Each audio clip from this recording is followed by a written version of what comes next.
ॐ अज्ञानतिमिरान्धस्य ज्ञानाञ्जनशलाकया चक्षुरुन्मिलितं येन तस्मै श्रीगुरवे नमः। गुरुब्रह्मा गुरुर्विष्णुः गुरुदेवो महेश्वरः गुरुसाक्षात् परब्रह्म तस्मै श्रीगुरवे नमः।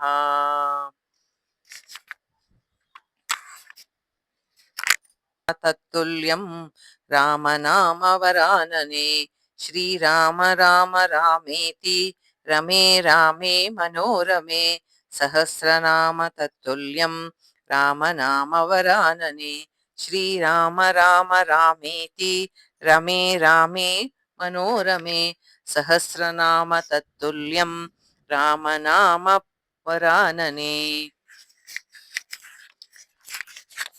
रघुपति राघव राजा राम पतित पावन सीताराम।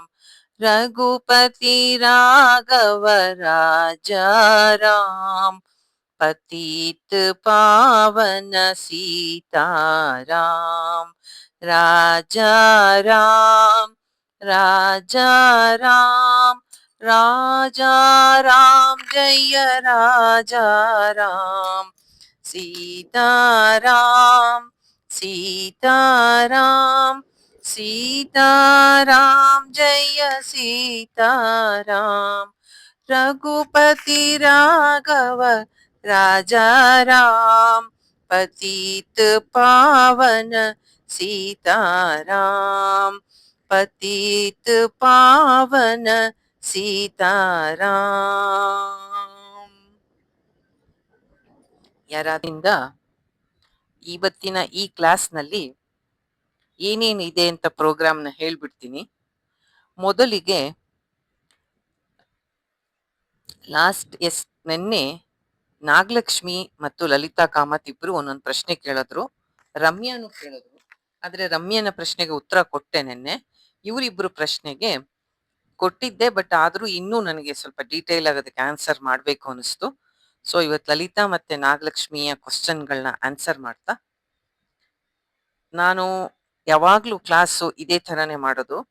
ಹೇಗೆ ಅಂದ್ರೆ, ರಾಮಾಯಣದ ಕತೆ ಎಲ್ರಿಗೂ ಗೊತ್ತಿದೆ, ಅದರಲ್ಲೇನು ಹೊಸದಿಲ್ಲ.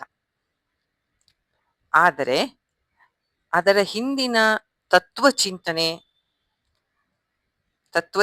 ಅಂದ್ರೆ ಆಳವಾದಂತಹ ಜ್ಞಾನದ ಅವಶ್ಯಕತೆ ನಮಗೆಲ್ಲ ಇರೋದ್ರಿಂದ ಆಧ್ಯಾತ್ಮಿಕವಾಗಿ ಆ ವಿಷಯಗಳನ್ನ ನಾವು ಆ ದೃಷ್ಟಿಕೋನದಲ್ಲಿ ನೋಡಿ ಅರ್ಥ ಮಾಡ್ಕೋಬೇಕಾಗಿದೆ. ಆದ್ರಿಂದ ಇದು ಬರೀ ರಾಮಾಯಣ ಒಂದು ಕತೆ ಹೇಳೋದಲ್ಲ, ಮತ್ತು ಇದು ಚಿಂತನೆ. ಎಷ್ಟೋ ವಿಷಯಗಳನ್ನ ನಾವು ಇಲ್ಲಿ ಆ ಒಂದು ಘಟನೆ ಬಂದಾಗ ಅದರ ಬಗ್ಗೆ ಆಧ್ಯಾತ್ಮಿಕವಾದಂತಹ ಒಂದು ನಿಲುವನ್ನ ನಾವು ತಗೋಬೇಕು. ನಿನ್ನೆಯಿಂದ ಸ್ಟಾರ್ಟ್ ಮಾಡಿದೀವಿ, ನಮಗೆಲ್ಲ ಕತೆ ಗೊತ್ತು. ನಿನ್ನೆ ಒಂದು ಪಾಯಿಂಟ್ ನಾನು ಹೇಳೋದು ಮಿಸ್ ಮಾಡಿದೆ. ಏನು ಅಂದ್ರೆ, ಈ ಯುದ್ಧ ಇನ್ನು ಶುರುನೇ ಆಗಿಲ್ಲ. ರಾವಣ ಅಷ್ಟೊಂದು ಸತಿ ಮೀಟಿಂಗ್ ನ ಯಾಕೆ ಕರ್ದ? ಮಂತ್ರಾಲೋಚನೆ ಅಂತ ನಾನು ಹೇಳ್ದೆ. ರಾವಣ ಮೀಟಿಂಗ್ ನ ಅಷ್ಟು ಸತಿ ಮಾಡೋದಕ್ಕೆ ಒಂದು ಕಾರಣ ಇದೆ. ಅದೇನು ಅಂದ್ರೆ, ರಾವಣ ದೇವತೆಗಳ ಮೇಲೆ ಬೇರೆ ಅಸುರರ ಮೇಲೆ ಎಲ್ಲ ಯುದ್ಧ ಮಾಡಿ ಜಯ ಸಾಧಿಸಿದ್ದ. ಆದ್ರೆ ಒಂದ್ ಸೆಕೆಂಡು ಜಯ ಸಾಧಿಸಿದ್ದ. ಆದ್ರೆ ಒಂದು ಸಮಸ್ಯೆ ಇದೆ ಇಲ್ಲಿ. ಅದೇನು ಅಂದ್ರೆ, ಯಾರು ಲಂಕೆಗೆ ಬಂದಿರ್ಲಿಲ್ಲ ಯುದ್ಧ ಮಾಡೋದಕ್ಕೆ. ಇದೇ ಮೊದಲ ಬಾರಿ. ಯಾಕೆ ಹೇಳಿ? ಯಾಕೆ ಇದುವರೆಗೂ ಯಾರು ಲಂಕೆಗೆ ಬಂದಿರ್ಲಿಲ್ಲ ಯುದ್ಧಕ್ಕೆ? ಇವನು ಎಲ್ಲಾ ಕಡೆ ಹೋಗಿ ಯುದ್ಧ ಮಾಡ್ತಿದ್ದ. ಇವನ ಮೇಲೆ ಯುದ್ಧಕ್ಕೆ ಲಂಕೆಯ ನೆಲದಲ್ಲಿ ಮೊದಲ ಬಾರಿ ಯುದ್ಧ ನಡೀತಾ ಇದೆ. ಇವತ್ತವರೆಗೂ ಅಲ್ಲಿ ಯಾರು ಬಂದಿರ್ಲಿಲ್ಲ. ಆದ್ದರಿಂದ ಅವನು ಹೆಚ್ಚು ಚಿಂತೆಯಿಂದ ಯುದ್ಧವನ್ನ ಮಾಡೋಕೆ ಪ್ರಯತ್ನ ಪಡ್ತಾ ಇದ್ದಾನೆ. ಕಾರಣವನ್ನ ಯೋಚನೆ ಮಾಡು ಹೇಳಿ. ಏನಿರ್ಬೋದು ಕಾರಣ? ಯಾಕೆ ಬಂದಿರ್ಲಿಲ್ಲ ಇಷ್ಟ ದಿನ ಯಾರು ಅಲ್ಲಿಗೆ? ಅನ್ಕೊಂಡಿದ್ದ ಅಲ್ಲ, ಅವ್ನ್ ಬಲಶಾಲಿ ಅಂತ ಅನ್ಕೊಂಡಿದ್ದ, ಎಷ್ಟೋ ಜನದ ಮೇಲೆ ಯುದ್ಧಕ್ಕೆ ಹೋಗಿದ್ದ. ಆದ್ರೆ ಈ ಲಂಕೆ ತನಕ ಯುದ್ಧಕ್ಕೆ ಯಾರೂ ಬಂದಿರಲಿಲ್ಲ. ಇದೇ ಮೊದಲ ಬಾರಿ ಲಂಕೆಯ ನೆಲದಲ್ಲಿ ಯುದ್ಧ ಆಗ್ತಾ ಇದೆ. ಕಾರಣ ಏನು?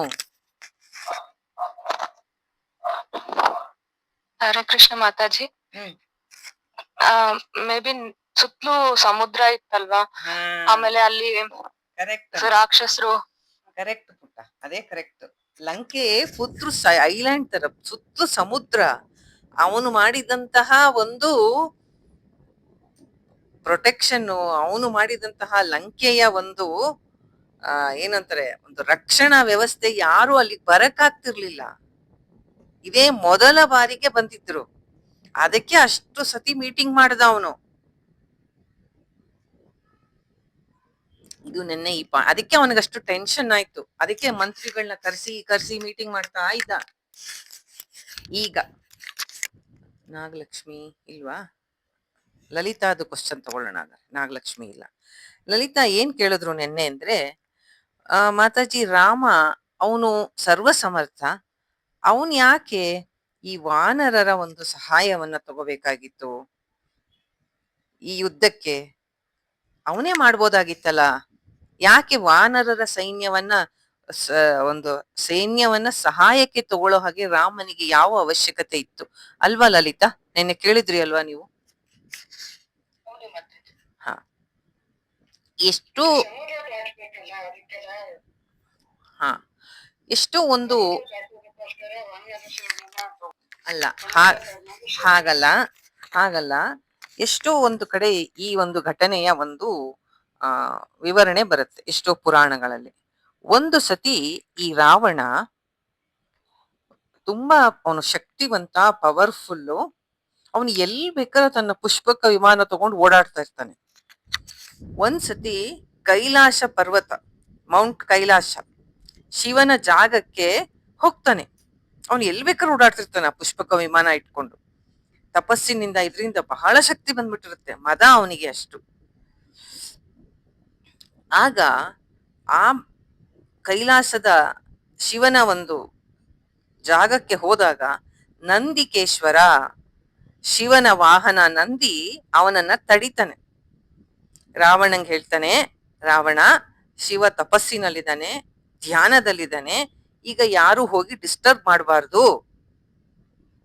ಆದ್ರೆ ಈ ರಾವಣಂಗೆ ತುಂಬಾ ಅರೋಗೆನ್ಸು, ಬಹಳ ಅಹಂಕಾರ. ಅವನ್ಗೆ ಜೋರಾಗಿ ನಕ್ಬಿಡ್ತಾನೆ ನಂದಿನ ನೋಡಿ. ಆಮೇಲೆ ಅವನನ್ನ ನೋಡಿ ತುಂಬಾ ಒಂಥರ ಕೀಟ್ಲೆ ಮಾಡೋದು, ಟೀಸ್ ಮಾಡೋದು ಎಲ್ಲ ಮಾಡ್ತಾನ ಅವನ್ಗೆ. ಆಮೇಲೆ ಅವನನ್ನ ಇನ್ಸಲ್ಟ್ ಮಾಡಿ ಏನ್ ಹೇಳ್ತಾನೆ ಅಂದ್ರೆ, ನಿನ್ ಮುಖ ನೋಡ್ಕೋ, ನನ್ನನ್ನೇ ತಡಿಯಕ್ ಬರ್ತೀಯಾ? ನಿನ್ ಮುಖ ನೋಡು, ಒಳ್ಳೆ ಕೋತಿ ಮುಖ ಇದ್ದಂಗಿದೆ ಅಂತ ಹೇಳ್ತಾನೆ ನಂದಿಗೆ. ಇವನು ತುಂಬಾ ಸುಂದರವಾಗಿರ್ತಾನೆ ರಾವಣ, ವೆರಿ ಹ್ಯಾಂಡ್ಸಮ್.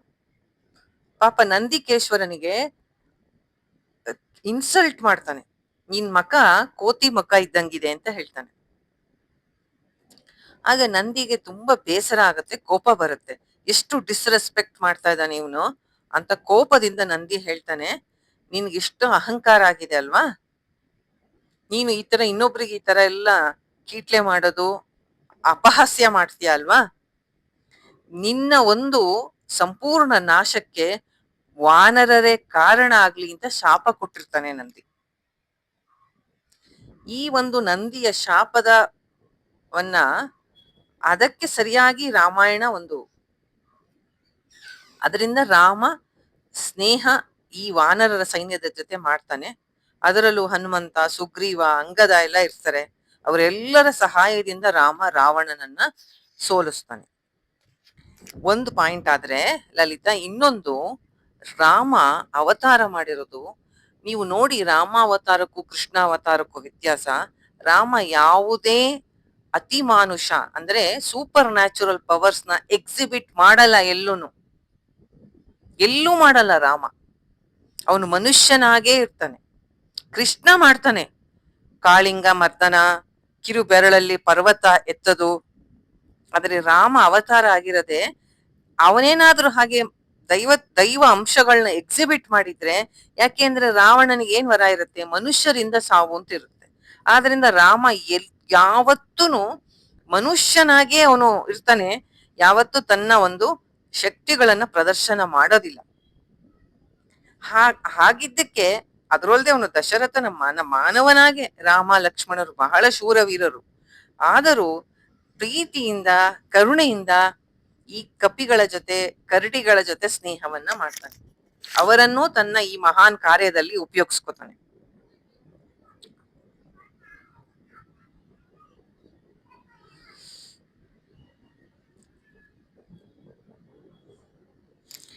ಇದೇ ಘಟನೆಗೆ ಇನ್ನೊಂದು ಘಟನೆ ಆಗಿದೆ. ಇವನೇನ್ ಮಾಡ್ತಾನೆ, ಈ ರಾವಣ ಅವಲ್ಲಿ ಹೋಗಿರ್ತಾನಲ್ಲ, ನಂದಿಯಿಂದ ಶಾಪ ಆಗತ್ತಲ್ಲ, ಅವನು ಒಳಗಡೆ ಹೋಗಿ, ಅಲ್ಲ ಅವನ್ ಹೋಗಕ್ ಆಗಲ್ಲ, ಕೆಳಗಡೆ ಹೋಗಿ ಕೈಲಾಸ ಪರ್ವತವನ್ನೇ ಎತ್ತಿ ಹಿಡ್ಕೊಳಕ್ ಹೋಗ್ತಾನೆ. ಶಿವ ತನ್ನ ಎಡಗಾಲ ಬೆರಳಿಂದ ಬೆಟ್ಟವನ್ನ ಪ್ರೆಸ್ ಮಾಡ್ತಾನೆ ಹೀಗೆ. ಅವಾಗ ಇವನ ರಾವಣನ ಒಂದು ಇದು ಕಾಲ ಬೆರಳು ಸಿಕ್ಕಾಕೊಂಡ್ಬಿಡತ್ತಲ್ಲಿ. ಎಷ್ಟೋ ಹೊತ್ತು ಅಲ್ಲಿದ್ದವನು ಶಿವನ ಮೇಲೆ ಸ್ತುತಿಗಳನ್ನ ರಚಿಸಿ ಹಾಡ್ತಾನೆ. ಅದು ಆ ನೋವಲ್ಲಿ ಹಾಡ್ತಿರ್ತಾನಲ್ಲ, ಬೆಟ್ಟ ಕಾಲ್ ಮೇಲೆ ಬಿದ್ದಿರುತ್ತೆ, ರಾ ಅಂತ ಹೇಳ್ತಿರ್ತಾನಂತೆ. ಅವಾಗೆ ಅವನ ಹೆಸರು ರಾವಣ ಅಂತ ಆಯ್ತು. ದಶಕಂಠ ಅಂತಿತ್ತು ಮೊದಲು ಅವನ ಹೆಸರು ಅಂತ.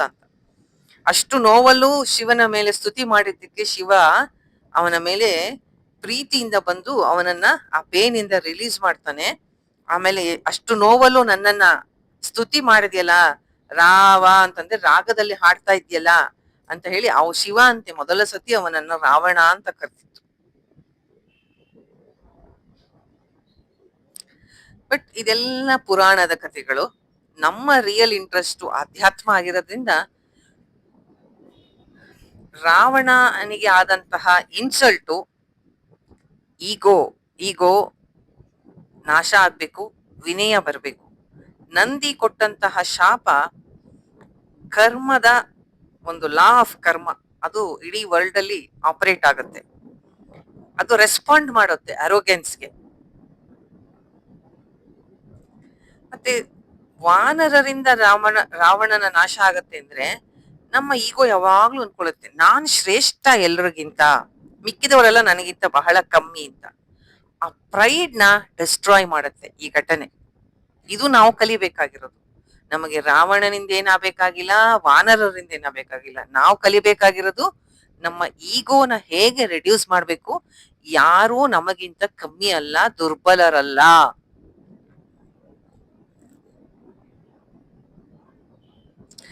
ಯಾವಾಗ್ಲೂ ನಾವು ಒಂದು ರಿಫ್ಲೆಕ್ಷನ್ ಮಾಡ್ಕೋಬೇಕು. ರಿಫ್ಲೆಕ್ಷನ್ ಮಾಡ್ಕೊಳ್ಳೋದು ಅಂದ್ರೆ ಚಿಂತನೆ ಮಾಡ್ಬೇಕು.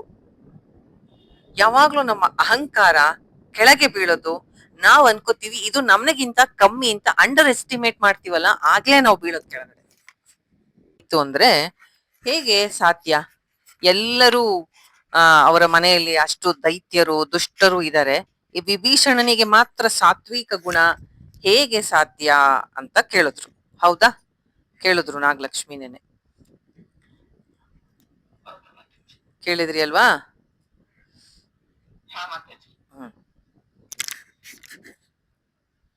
ಇದು ಈ ಕ್ವಶನ್ನು ರಾಮಾಯಣದಲ್ಲಿ ಬಂದಾಗ ರಾವಣ ರಜೋಗುಣಕ್ಕೆ, ಕುಂಭಕರ್ಣ ತಮೋಗುಣಕ್ಕೆ, ವಿಭೀಷಣ ಸತ್ವಗುಣಕ್ಕೆ, ಅವ್ರ 3 ಜನ ಒಂದು ರೆಪ್ರೆಸೆಂಟೇಷನ್. ಯಾವಾಗ್ಲೂ ನಮ್ಮ ವೇದಾಂತದ ಅಥವಾ ಭಗವದ್ಗೀತೆಯ ಸ್ಟೂಡೆಂಟ್ಸ್ ಆದ ನೀವೆಲ್ಲ ಹಿಂಗ್ ಥಿಂಕ್ ಮಾಡ್ಬೇಕು. ಏನೋ ತಪಸ್ ಮಾಡಿದ್ರು, ಆ ಮಕ್ಳು ಹುಟ್ಟಿದ್ರು, ಅವ್ರೊಬ್ಳ ಸತ್ವಗುಣ ಇತ್ತು, ಅದೆಲ್ಲ ಪುರಾಣದ ಕಥೆಗಳು. Please focus on knowledge. ನಿಮ್ಮ ಒಳಗಡೆ ಇನ್ನರ್ ಟ್ರಾನ್ಸ್ಫಾರ್ಮೇಶನ್ ಆಗ್ಬೇಕಾದ್ರೆ ಪ್ರತಿಯೊಂದು ಜೀವವು ಹುಟ್ಟೋದು 3 ಗುಣಗಳ ಒಂದು ಮಿಶ್ರಣದಿಂದ. ಯಾರಲ್ಲಿ ಹೆಚ್ಚು ಕ್ಲಾರಿಟಿ ಇದೆ, ಧರ್ಮ ಇದೆ, ಸತ್ಯ ಇದೆ, ಅವರಲ್ಲಿ ಸತ್ವಗುಣ ಇದೆ. ಯಾರಿಗೆ ತುಂಬಾ ಪವರ್ ತಗೋಬೇಕು, ಆಕ್ಟಿವಿಟಿ, ಆಂಬಿಷನ್ಸು ಎಲ್ಲ ಇದೆ, ಅವರು ರಜೋಗುಣ. ಇಗ್ನೋರೆನ್ಸು, ಇನರ್ಷಿಯಾ, ಅದು ತಮೋಗುಣ. ಇದು ನಮ್ಮಲ್ಲಿ ಪ್ರಪೋರ್ಷನ್ ಡಿಫರೆಂಟ್ ಆಗಿರ್ಬೋದು. ಇಲ್ಲಿ ವಿಭೀಷಣನ ತಗೊಂಡ್ರೆ ಅವನ ಹಿಂದಿನ ಜನ್ಮಗಳ ಸಾಧನೆ ಮತ್ತು ಅವನು ಕಾನ್ಶಿಯಸ್ ಆಗಿ ಆ ಸತ್ವ ಗುಣವನ್ನ ಚೂಸ್ ಮಾಡೋದ್ರಿಂದ ಅವನ ಮನಸ್ಸು ಸದಾ ಧರ್ಮದ ಕಡೆ, ಭಕ್ತಿಯ ಕಡೆ ಇತ್ತು.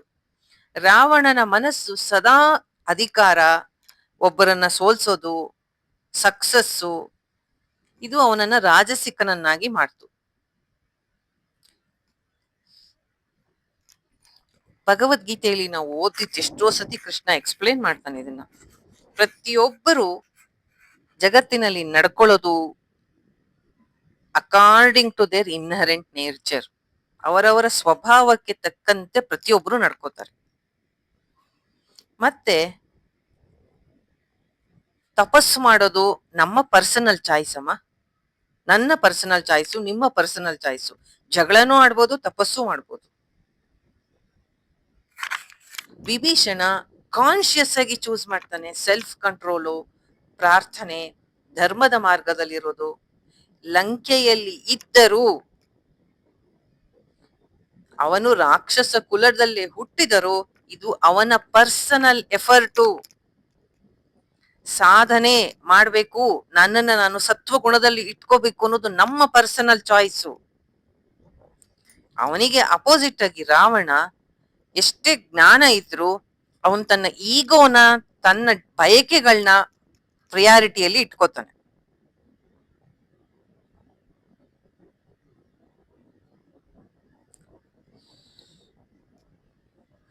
ಸೊ ನಮ್ಮ ಒಂದು ಸ್ವಭಾವವನ್ನ ಅನುಸರಿಸಿ ಎಲ್ಲ ಆಗೋದು. ನಾವು ಚಾಯ್ಸ್ ಮಾಡೋದು ಅದನ್ನ. ನನಗೆ ಹೀಗಿರ್ಬೇಕು ಅಂತ ನಾವು ಚಾಯ್ಸ್ ಮಾಡೋದು. ಪ್ರಹ್ಲಾದನನ್ನೇ ನೋಡಿ, ದೈತ್ಯ ಕುಲದಲ್ಲಿ ಹುಟ್ಟಿದರೂ ಅವನಿಗೆ ಯಾವ ಎಫೆಕ್ಟು ಆಗಲ್ಲ. ನಾವು ಮಾಡುವಂತಹ ಪರ್ಸನಲ್ ಚಾಯ್ಸ್, ಅದೇ ಸಾಧನೆ.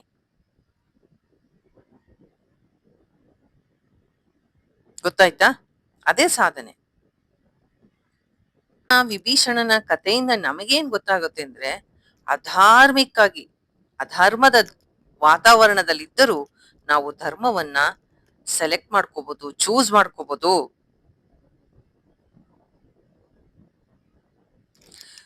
ಅಥವಾ ಕರ್ಮ ಸಿದ್ಧಾಂತವನ್ನ ಅನುಸರಿಸಿ ನೋಡಿದ್ರು ವಿಭೀಷಣ ಹಿಂದಿನ ಜನ್ಮಗಳಿಂದ ಸಾಧನೆ ಮಾಡ್ಕೊಂಡ್ ಅವನು ದೈವಿಕ ಗುಣಗಳನ್ನ ಹೆಚ್ಚು ಬೆಳೆಸ್ಕೊಳ್ಳಕ್ಕೆ ಅವನ ಹಿಂದಿನ ಪುಣ್ಯಗಳಿಂದ ಸಾಧ್ಯ ಆಯ್ತು.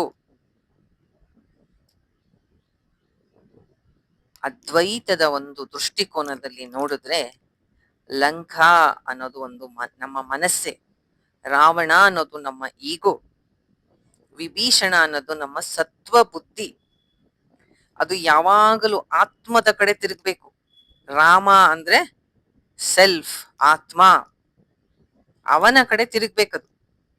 ಇದೇನು ಹಿಸ್ಟಾರಿಕಲ್, ಮೈಥಾಲಜಿಕಲ್ ಅಂತ ನೋಡ್ಬೇಡಿ. ಇದು ನಮ್ಮ ಒಳಗೆ ಆಗ್ಬೇಕಾಗಿರುವಂತಹ ಒಂದು ಬದಲಾವಣೆ. ಹೆಚ್ಚು ಹೆಚ್ಚು ಸತ್ವಗುಣದಲ್ಲಿದ್ದರೆ ಹೆಚ್ಚು ಹೆಚ್ಚು ಆತ್ಮನಿಗೆ ಅಥವಾ ಪರಮಾತ್ಮನಿಗೆ ನಾವು ಹತ್ತಿರವಾಗಿರ್ತೀವಿ. ಓಕೆ ನಾಗಲಕ್ಷ್ಮಿ, ಇಟ್ ಈಸ್ ನಮ್ಮ ಪರ್ಸನಲ್ ಚಾಯ್ಸ್. ಅದು ನಮ್ದೇನಂದ್ರೆ ಒಂದು ಬುದ್ಧಿ ಯಾವಾಗ್ಲೂ ಅದನ್ನ ಇನ್ನೊಬ್ರ ಮೇಲೆ ಹಾಕ್ಬಿಟ್ಟು ಹಿಂದಿನ ಕರ್ಮ ಅಂತೆ, ಅದನ್ನೇನು ಮಾಡಕ್ ಆಗಲ್ಲ ನೋಡಿ ಅಂತ ಅದನ್ನೆಲ್ಲ ಹೇಳೋದು ಇಲ್ಲ. ಈಗ ನಿನ್ನ ಚಾಯ್ಸ್ ಅದು, ಯು ಕ್ಯಾನ್ ಚೂಸ್. ಯಾವಾಗ್ಲೂ ನಾವು ರೆಡಿ ಇಲ್ಲ ನಾನು ನನ್ನನ್ನು ಸರಿ ಮಾಡ್ಕೋತೀನಿ ಅಂತ ಹೇಳಕ್ಕೆ.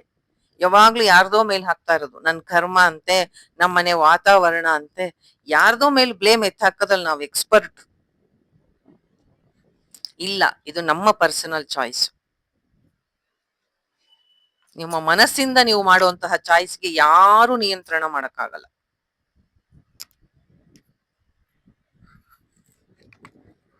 ಓಕೆ, ಹಾಗಾಗಿ ನನ್ಗೆ ಇನ್ನೊಂದು ಈಗ ಅನಿಸ್ತು, ಇವಾಗ ನಮ್ಮ ಪರ್ಸನಲ್ ಚಾಯ್ಸ್ ಹೌದು, ಆದ್ರೆ ಗಿವನ್ ಎ ಚಾಯ್ಸ್ ನಾವ್ ಯಾವಾಗ್ಲೂ ಕಂಫರ್ಟೇಬಲ್ ಝೋನ್ ಅಲ್ಲೇ ಇರಕ್ಕೆ ಇಷ್ಟಪಡ್ತೀವಿ.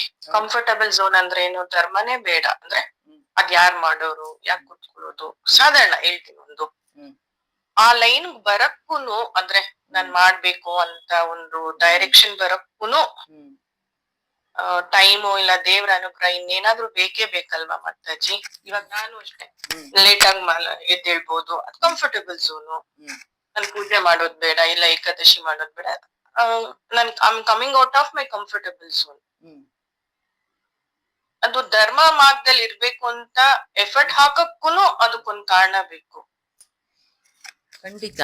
ಆದ್ರೆ ಅದು ನಿಮ್ಮ ಎಲ್ಲ ಆಗಿದೆ ಅಂತ ಅನ್ಕೋತೀನಿ. ಭಗವದ್ಗೀತೆ ಕೇಳ್ತಾ ಇದ್ದೀರಲ್ಲ ಲಲಿತಾ, ಅದೇ ತೋರ್ಸತ್ತೆ ನಿಮ್ಗೆಲ್ಲಾನು.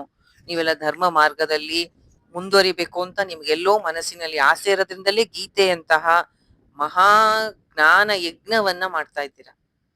ಗೀತೆಯನ್ನ ಓದ್ದವ್ರಿಗೆ ನೀವು ಈ ರಜೋ ತಮೋ ಗುಣಗಳನ್ನ ಮೀರಿ ಬಂದೇ ಇರ್ಬೇಕು. ಇಲ್ಲ ಅಂದ್ರೆ ಭಗವಂತನ ಕೃಪೆ ಅಂದ್ರಲ್ಲ, ಅದ್ ಗೀತೆ ಓದೋದ್ರಲ್ಲಿ ಕೊಟ್ಟಿದಾನಲ್ಲ, ಸತ್ಸಂಗ ಕೊಟ್ಟಿದಾನಲ್ಲ, ಅದೇ ಅವನ ಕೃಪೆ. ಸತ್ಸಂಗಕ್ಕೆ ನಿಮಗೆ ಇದ್ದು ಇದನ್ನ ಚಿಂತನೆ ಮಾಡುವಂತಹ ಒಂದು ಅವಕಾಶ ಕೊಟ್ಟಿದಾನಲ್ಲ. ಮೇ ಬಿ ಇವತ್ ಕೇಳಿದ್ದು ನಿಮ್ ಮನ್ಸಲ್ಲಿ ಸ್ವಲ್ಪ ಹೊತ್ತು ಆ ಸ್ಪಾರ್ಕ್ ಇತ್ತು, ಆಮೇಲೆ ಅದು ಆಫ್ ಆಗ್ಬಿಡ್ಬೋದು. ಬಟ್ ಕಂಟಿನ್ಯೂ ಆಗತ್ತದು. ನಿರಂತರ ರಿಪೀಟೆಡ್ ಇದರಿಂದ ಆ ಚೇಂಜ್ ಆಗತ್ತೆ. ನಾವು ಕಾನ್ಶಿಯಸ್ ಆಗಿ ಅದನ್ನ ಮಾಡ್ಕೋಬೇಕು. ಆಗತ್ತೆ ಅದು. ಬೇರೆ ಯಾರು ಮಾಡಲ್ಲ. ದೇವ್ರು ಏನು ಮಾಡಲ್ಲ. ಅವನು ಅವಕಾಶ ಮಾಡ್ಕೊಡ್ತಾನಷ್ಟೇ. ನೀವು ಅದನ್ನು ಉಪಯೋಗಿಸ್ಕೊಂಡು ಮುಂದೆ ಬರ್ಬೇಕು. ಅದು ನಮ್ಮ ಎಫರ್ಟ್ ಅಲ್ಲಿ ಇದೆ. ಅದಕ್ಕೆ ಈ ಪುರಾಣದಲ್ಲಿ ಪ್ರಹ್ಲಾದ್ ಅದೇ ಆ ಎಫರ್ಟ್ ಹಾಕಕ್ಕೂ ನಿಮಗ್ ಫ್ಯಾಮಿಲಿ ಮೆಂಬರ್ಸ್, ಬೇರೆ ಫ್ಯಾಮಿಲಿ ಇಲ್ಲ ಫ್ರೆಂಡ್ಸ್ ಯಾರನ್ನಾದ್ರೂ ನೋಡಿದ್ರು ಎಲ್ರಿಗೂ ಗೊತ್ತಿರತ್ತೆ ಇದ್ ಮಾಡ್ಬೇಕು ಅಂತ. ಅಂದ್ರೂನು ಹೌದು, we want to be in comfort zone. ಅದೇ ನಾವು ಅವಾಗ ದುರ್ಯೋಧನ ಆಗ್ತೀವಿ ಲಲಿತಾ, ದುರ್ಯೋಧನ ಆಗ್ತೀವಿ. ಅವ್ನು ಹೇಳ್ತಾನೆ, ನನಗೆ ಧರ್ಮ ಅಂದ್ರೆ ಏನು ಗೊತ್ತು, ಆದ್ರೆ ನಾನು ಅದನ್ನ ಫಾಲೋ ಮಾಡಲ್ಲ. ನನಗೆ ಅಧರ್ಮ ಮಾಡಬಾರ್ದು ಅಂತ ಗೊತ್ತು, ಆದ್ರೆ ನನ್ನ ಮನಸ್ಸು ಅಲ್ಲೇ ಇದೆ. ನಾನೇನ್ ಮಾಡ್ಲಿ ಅಂತಾನೆ. ಅದು ಸರಿ ಹೋಗಲ್ಲ. ಅದೇ ಅರ್ಜುನ ನೋಡಿ, ನಾ ಸರೆಂಡರ್ ಆಗಿ ಕೃಷ್ಣ ನೀನ್ ಹೇಳ್ದಂಗೆ ಕೇಳ್ತೀನಿ ಅಂತ ಹೇಳಿ ಬದಲಾವಣೆ ಮಾಡ್ಕೋತಾನೆ. ನಾವೆಲ್ಲ ಅರ್ಜುನ ಆಗ್ಬೇಕು, ಪ್ರಯತ್ನ ಪಡ್ಬೇಕು. ಪ್ರಯತ್ನ ನಮ್ ಕಡೆಯಿಂದ ಆಗಿ ಫೇಲ್ಯೂರ್ ಆದ್ರೆ ಪರವಾಗಿಲ್ಲ, ಕೃಷ್ಣ ಹೆಲ್ಪ್ ಮಾಡ್ತಾನೆ. ಪ್ರಯತ್ನವೇ ಇಲ್ಲದೆ ಹೋದ್ರೆ ನಮ್ಮ ಎಫರ್ಟ್ ಬೇಕು ನಮ್ಮ ಬದಲಾವಣೆಗೆ. ನಾವು ರೆಸ್ಪಾನ್ಸಿಬಿಲಿಟಿನ ಬೇರೆಯವ್ರ ಮೇಲೆ, ದೇವ್ರ ಮೇಲೆ, ಪ್ರಾರಬ್ಧದ ಮೇಲೆ, ಆ ಗ್ರಹದ ಮೇಲೆ, ಈ ನಕ್ಷತ್ರದ ಮೇಲೆ ಪುಷ್ ಮಾಡ್ತೀವಿ. ಅದು ಮಾಡಬಾರ್ದು. ನಾನೇ ಕಾರಣ, ನನ್ನ ಈ ದುಃಖಕ್ಕೆ ನಾನ್ ಕಾರಣ, ನಾನು ಬುದ್ಧು, ನಾನು ಪೆದ್ದಿದ್ದಂಗಿದ್ದೀನಿ, ನನ್ನ ಅಟ್ಯಾಚ್ಮೆಂಟ್ಸ್ ಇಂದನೇ ನನಗೆ ಆಗ್ತಾ ಇರೋದು ಇದೆಲ್ಲ. I have to cut down there ಅಂತ ರೂಟ್ ಕಾಸ್ ನ ಹುಡುಕ್ಬೇಕು ನಾವು.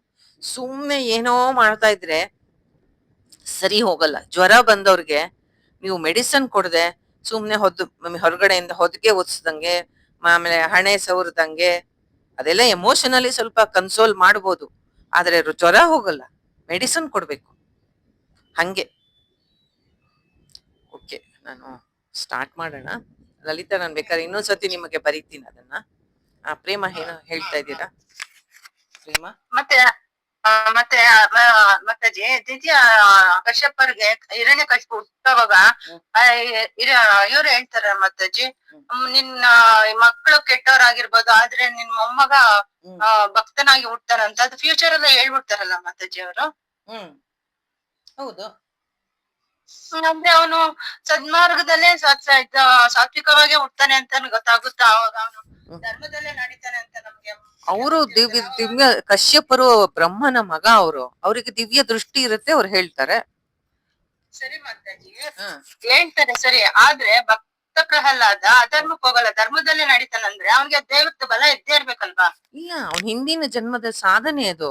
ಯಾರಿಗೂ ಆಗ್ಲಿ ಯಾವ್ದು ಸೆಲ್ಫ್ ಎಫರ್ಟ್ ಇಲ್ದೆ ಬರಲ್ಲ ಪ್ರೇಮ. ನೀವು ಹಿಂದೆ ಮಾಡ್ಕೊಂಡ್ ಬಂದಿದ್ದಕ್ಕೆ ಇವತ್ತು ಭಗವದ್ಗೀತೆ ಕ್ಲಾಸ್ ಅಟೆಂಡ್ ಮಾಡ್ತಾ ಇದ್ದೀರಾ. ಹಿಂದಿನ ಜನ್ಮಗಳ ಒಂದು ಕಲೆಕ್ಟಿವ್ ನಿಮ್ಮ ಒಂದು ಸಾಧನೆಯಿಂದ ಈ ಜನ್ಮ ಹಂಗಾಗಿರುತ್ತೆ. ಅದು ಬರೋದಿಲ್ಲ ಹಾಗೆ. ರಮಣ ಮಹರ್ಷಿಗಳನ್ನೇ ತಗೊಳ್ಳಿ, ಅವರ collective pain of so many births made him to turn inwards. ಅವರ ಹಿಂದಿನ ಸಾವಿರಾರು ಜನ್ಮಗಳ ದುಃಖ ನೋವು ಅವರಿಗೆ ವೈರಾಗ್ಯ ತರಿಸಿ ಮನಸ್ಸು ಒಳಗಡೆ ಹರಿತು. ಪ್ರಹ್ಲಾದನಿಗೂ ಅಷ್ಟೇ. ಆ ವಿಷಯವನ್ನ ಇನ್ನೊಂದ್ ದಿನ ತಗೊಳ್ಳೋಣ ಪ್ರೇಮ. ನನ್ಗೆ ಇದು ಮಾಡ್ತೀನಿ, ಇವಾಗ ಕ್ಲಾಸು ಸ್ಟಾರ್ಟ್ ಮಾಡ್ತೀನಿ, ಆಯ್ತಮ್ಮ? Okay, thank you Lalitha. Prema, Nagalakshmi okay ಅನ್ಸತ್ತಲ್ಲೇನಮ್ಮ? ಸಮಾಧಾನ ಆಗ್ಲಿ ಅಂದ್ರೆ ಇನ್ನೊಂದ್ ದಿನ ಮಾತಾಡೋಣ. ಓಕೆ, ಬಟ್ ನಾನು ಏನ್ ಹೇಳಕ್ ಅವಾಗಿನ ಟ್ರೈ ಮಾಡ್ತಾ ಇರೋದು ಅಂದ್ರೆ, ಇನ್ನೊಬ್ರ ಮೇಲೆ ಬ್ಲೇಮ್ ಹಾಕ್ಬಿಡಿ, ನಿಮ್ಮ ಉದ್ಧಾರ ನೀವು ಮಾಡ್ಕೊಳ್ಳಿ ಅಂತ ನಾನು ಹೇಳ್ತಾ ಇರೋದು, ಪ್ರಯತ್ನ ಪಡ್ತಾ ಇದ್ದೀನಿ. ಈಗ ಮುಂದುವರೆದು, ತಾನು ಅಷ್ಟು ನ್ಯಾಯವಾಗಿ ಅಣ್ಣನ ಮೇಲೆ ಪ್ರೀತಿಯಿಂದ ಮಾತಾಡಿದ್ರು, ಅಣ್ಣ ಹೀಗೆ ನನಗ್ ಮಾತಾಡಿ ಅವಮಾನ ಮಾಡ್ಬಿಟ್ನಲ್ಲ ಅಂತ ಬಹಳ ಮನಸ್ಸಿಗೆ ನೋವಾಗತ್ತೆ ವಿಭೀಷಣನಿಗೆ. ಅವನು ತನ್ನ ಜೊತೆ ಇರುವಂತಹ ತನ್ನ 4 ಜನ ಅವನ ಜೊತೆ ಸದಾ ಇರ್ತಾರೆ, ಅವನ ಅನುಚರರು. ಅವರನ್ನ ಕರ್ಕೊಂಡು ರಾಕ್ಷಸರಿಗೆ ಯಾವಾಗ್ಲೂ ಮಾಯಾ ವಿದ್ಯೆಗಳು ಗೊತ್ತಿತ್ತು. ಅವನೇನ್ ಮಾಡ್ದ, ಆಕಾಶಕ್ಕೆ ಹಾರ್ತಾನೆ. ಅವ್ರು ಹಾರ್ತಾರೆ, ರಾಕ್ಷಸರಿಗೆ ಮಾಡ್ಬೋದು ಆ ಕೆಲ್ಸ. ಅವರೆಲ್ಲ ವೇಷ ಬದಲಾಯಿಸ್ತಾರೆ, ಹಾರಾಡ್ತಾರೆ, ಅದೆಲ್ಲ ಇರುತ್ತೆ ರಾಕ್ಷಸರಿಗೆ, ಮನುಷ್ಯನಿಗೆ ಆಗಲ್ಲ ಮಾಡಕ್ಕೆ.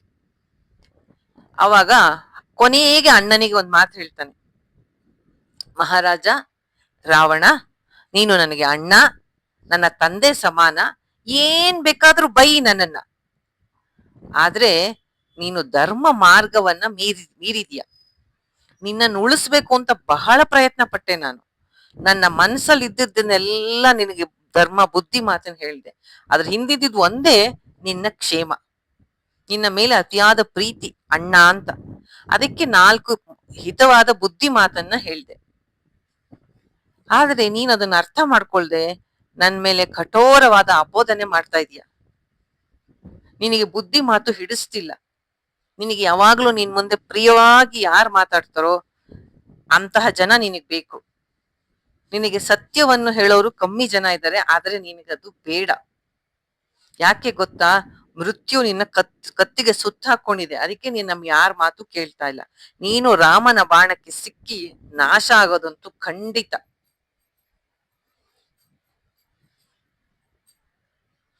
ಅಣ್ಣ, ನಾನ್ ಮಾತಾಡಿದ್ರಲ್ಲಿ ಏನಾದ್ರೂ ಅತಿರೇಕ ಮಾತಾಡಿದ್ರೆ ಕ್ಷಮಿಸು.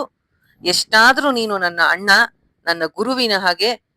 ಹೇಗಾದ್ರೂ ಮಾಡಿ ಲಂಕೆಯನ್ನು ಉಳಿಸ್ಕೋ, ನೀನು ಉಳಿ, ನಾನು ಹೋಗ್ಬಿಟ್ಟು ಬರ್ತೀನಿ, ನಿಂಗ್ ಒಳ್ಳೇದಾಗ್ಲಿ. ನಾನು ದೂರ ಆದ್ಮೇಲಾದ್ರೂ ನಿನ್ ಮನ್ಸಿಗೆ ಸಮಾಧಾನ ಸಿಗ್ಲಿ ಅಣ್ಣ ಅಂತ, ನೆಮ್ಮದಿಯಾಗಿರು ಅಂತ ಹೇಳಿ ಹೊರಟ್ಬಿಡ್ತಾನಲ್ಲಿ. ತನ್ನ ಮನಸ್ಸಲ್ಲಿ ಇದ್ದನ್ನೆಲ್ಲ ಅಣ್ಣ ರಾವಣನಿಗೆ ಹೇಳಿ ವಿಭೀಷಣ ಲಂಕೆಯನ್ನ ದಾಟಿ, ಸಮುದ್ರ ದಾಟಿ ರಾಮ ಲಕ್ಷ್ಮಣ ಇದ್ದ ಕಡೆಗೆ ಬರ್ತಾನೆ. ಆಕಾಶದಲ್ಲಿ 4 ಜನ ಬಹಳ ಕಿರೀಟ, ಇದು ಕತ್ತಲೆಲ್ಲ ಸರಗಳು, ಆಮೇಲೆ ವಜ್ರ ವೈಡೂರ್ಯಗಳು. ಅವನ ರಾವಣನ ತಮ್ಮ ಅಲ್ವಾ, ಅಷ್ಟೊಂದು ಪ್ರಕಾಶಮಾನವಾಗಿ 4 ಜನ ಬರ್ತಾ ಇರ್ತಾರೆ. ಅದನ್ನ ಈ ಕಪಿಗಳು ನೋಡ್ತಾರೆ. ಅವ್ರೇನ್ ಅನ್ಕೋತಾರೆ, ಸುಗ್ರೀವಂಗ್ ತೋರಿಸ್ತಾರೆ. ತುಂಬಾ ಹೊತ್ತು ನೋಡ್ತಾರೆ.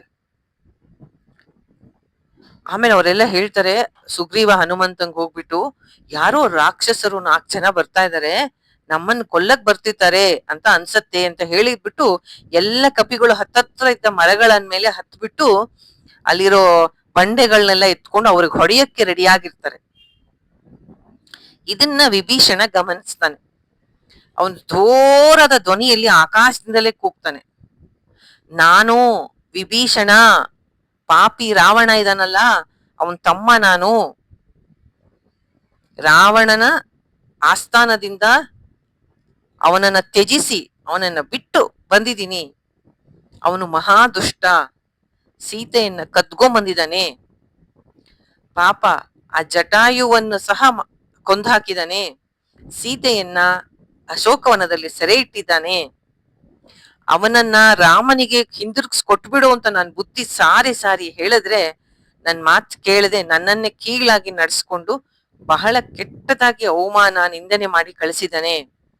ಆದ್ರಿಂದ ನಾನು ತುಂಬಾ ನೊಂದ್ಕೊಂಡು, ನನ್ನ ಹೆಂಡತಿ ಮಕ್ಕಳೆಲ್ಲ ಸಹ ಅಲ್ಲೇ ಇದ್ದಾರೆ. ಆದ್ರೂ ನಾನು ಶ್ರೀರಾಮನಿಗೆ ಶರಣಾಗಿ ಬಂದಿದ್ದೇನೆ. ವಾನರರೇ, ನಾನು ನಿಮ್ಮ ಶತ್ರುವಲ್ಲ. ಯಾರಿಗೆ ಅವನ ಆಶ್ರಯಕ್ಕೆ ಬರ್ತಾರೋ ಅವ್ರನ್ನ ರಕ್ಷಣೆ ಮಾಡೋ ರಾಮನಿಗೆ ವಿಷಯವನ್ನ ಹೋಗಿ ತಿಳಿಸಿ ನೀವೆಲ್ಲ ಅಂತ ಜೋರಾಗಿ ಕೂಗಿ ಹೇಳ್ತಾನೆ. ಈ ಮಾತನ್ನೆಲ್ಲ ಕೇಳಿದ ಸುಗ್ರೀವ ಓಡ್ ಹೋಗಿ ರಾಮ ಲಕ್ಷ್ಮಣರಿಗೆ ಹೇಳ್ತಾನೆ, ರಾವಣನ ತಮ್ಮ ಅಂತೆ, ವಿಭೀಷಣ ಅಂತೆ, ಅವನ ಜೊತೆ ಇನ್ನೂ 4 ಜನ ಇದ್ದಾರೆ, ನಿನಗೆ ಶರಣಾಗ್ತೀನಿ ಅಂತ ಬಂದಿದ್ದಾನೆ ರಾಮ. ಎಲ್ಲವನ್ನ ನಿಧಾನಕ್ಕೆ ಪರಿಶೀಲಿಸು. ಶತ್ರುವನ್ನ ಯಾವ ರೀತಿ ಪರಿಗಣಿಸ್ಬೇಕು ನೀನೇ ನಿರ್ಧಾರ ಮಾಡು. ರಾಕ್ಷಸರು ಮಾಯಾವಿಗಳು, ಕಾಮರೂಪಿಗಳು, ಬೇಕಾದ ಹಾಗೆ ವೇಷ ಕಟ್ತಾರೆ, ಅವರನ್ನ ನಂಬೇಡ. ಈ ವಿಭೀಷಣ ರಾವಣನ ಗೂಢಾಚಾರ ಇರ್ಬೇಕು, ನಮ್ಮ ನಡುವೆ ಇತ್ಕೊಂಡೇ ನಮಗೇನೋ ಕೇಡ್ ಮಾಡಕ್ಕೆ ಬಂದಿದ್ದಾನೆ. ಮೊದಲು ನೀನು ಸರಿಯಾಗಿ ಅವನನ್ನ ವಿಚಾರಿಸಿ ನೋಡು. ಅವನೇ ಹೇಳ್ತಿದ್ದಾನೆ, ನಾನು ಪಾಪಿ, ನಾನು ಸ್ವಭಾವತ ರಾಕ್ಷಸ ಅಂತ, ನಂಬೇಡ ಅಂತ ಹೇಳ್ತಾನೆ. ಇವ್ರನ್ನೆಲ್ಲ ಹಿಡಿದು ಅವ್ರನ್ನೆಲ್ಲ ಕೊಂದಾಕ್ಬಿಡೋಣ ಅಂತಾನೆ. ರಾಮ ಎಲ್ಲ ಕಪಿಗಳನ್ನ ಒಂದು ಸತಿ ನೋಡ್ತಾನೆ. ಹೀಗೆ ಹನುಮಂತನನ್ನು ನೋಡ್ಬಿಟ್ಟು ಹೇಳ್ತಾನೆ, ನೀವೆಲ್ಲ ಈ ಸುಗ್ರೀವ ಹೇಳಿದ್ದೇನೆ ಕೇಳಿದ್ರಿ. ಪ್ರತಿಯೊಬ್ಬ ವ್ಯಕ್ತಿಗೂ ಅವರದೇ ಆದಂತಹ ಒಂದು ವಿಭಿನ್ನವಾದ ದೃಷ್ಟಿಕೋನ ಇರುತ್ತೆ ಎಲ್ಲಾ ವಿಷಯಕ್ಕೂ, ಅಲ್ವಾ? ಒಬ್ಬೊಬ್ಬರಿಗೆ ಒಂದೊಂದು ದೃಷ್ಟಿಕೋನ ಇರುತ್ತೆ. ನಿಮ್ಮ ಅಭಿಪ್ರಾಯ ಏನು? ಇಂಥ ಒಂದು ಪರಿಸ್ಥಿತಿ ಬಂದಿದೆ, ನಿಮಗೇನ್ ಅನ್ಸತ್ತೆ? ನಿಮ್ಮ ಮನಸ್ಸಲ್ಲಿ ಏನಿದೆ ಹೇಳ್ಬಿಡಿ.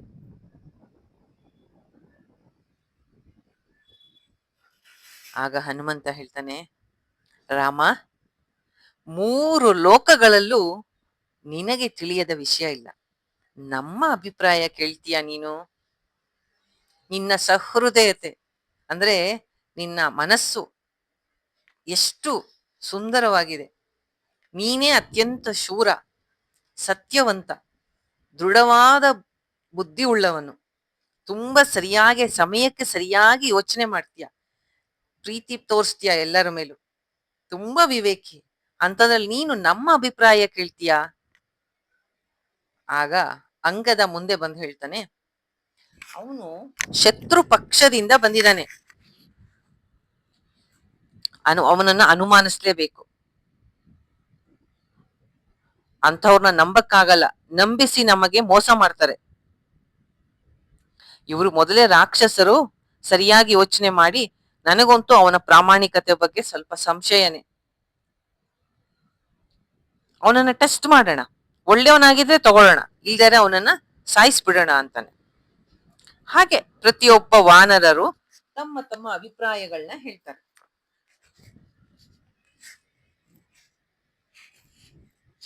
ಕೊನೆಗೆ ಹನುಮಂತ ಎದ್ ನಿಂತ್ಕೋತಾನೆ.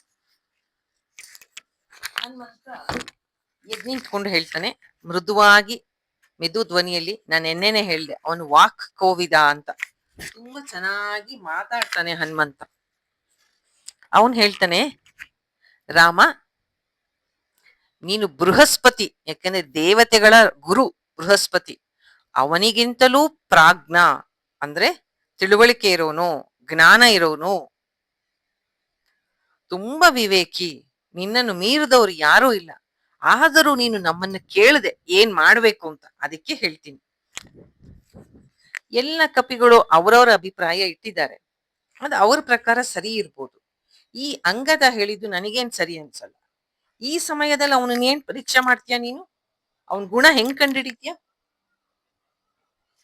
ಅವನ ಗುಪ್ತಾಚಾರ ಅಂತ ಅವನನ್ನ ಪರೀಕ್ಷೆ ಮಾಡೋದು ನಂಗೆ ಸರಿ ಅನ್ಸಲ್ಲ. ಅವನ ಮೇಲೆ ಹೇಗೆ ನೀನು ಅವನನ್ನ ಟೆಸ್ಟ್ ಮಾಡ್ತೀಯ? ವಿಭೀಷಣ ಒಬ್ಬ ಉತ್ತಮ ಅಂತ ನನಗನ್ಸುತ್ತೆ. ಯಾಕೆ ಅಂದ್ರೆ ನೋಡು, ರಾವಣನ ದುಷ್ಟತನ, ನಿನ್ನ ಶಿಷ್ಟತನ ಎರಡನ್ನೂ ಚೆಕ್ ಮಾಡಿ ನೋಡಿದಾನೆ, ಕಂಪೇರ್ ಮಾಡಿದಾನೆ. ಅವನಿಲ್ಲಿ ನೀನು ಸರಿ ಅಂತ ನಿನ್ನ ಕಡೆ ಬಂದಿದ್ದಾನೆ. ಇಷ್ಟು ತನಕ ರಾವಣನಿಗೆ ತನ್ನ ಕೈಲಾದಷ್ಟು ವಿವೇಕ ಹೇಳಿದಾನೆ, ಯಾವುದು ಯೂಸ್ ಆಗಿಲ್ಲ.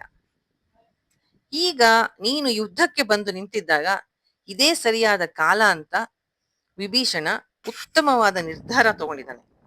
ಸರಿಯಾದ ಕಾಲದಲ್ಲಿ ಸರಿಯಾದ ಸ್ಥಳಕ್ಕೆ ಬಂದಿದ್ದಾನೆ.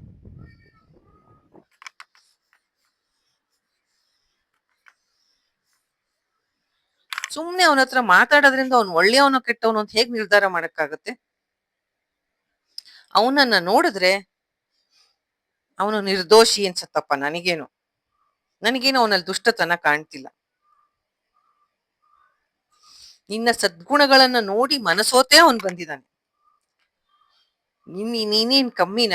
ವಾಲಿಯನ್ನ ಕೊಂದೆ, ಸುಗ್ರೀವನಿಗೆ ರಾಜ್ಯ ಕೊಡಿಸ್ದೆ, ಅಂತಹ ನಿನ್ನನ್ನ ಆಶ್ರಯಿಸ್ಕೊಂಡೇ ಅವನ್ ಬಂದಿದ್ದಾನೆ.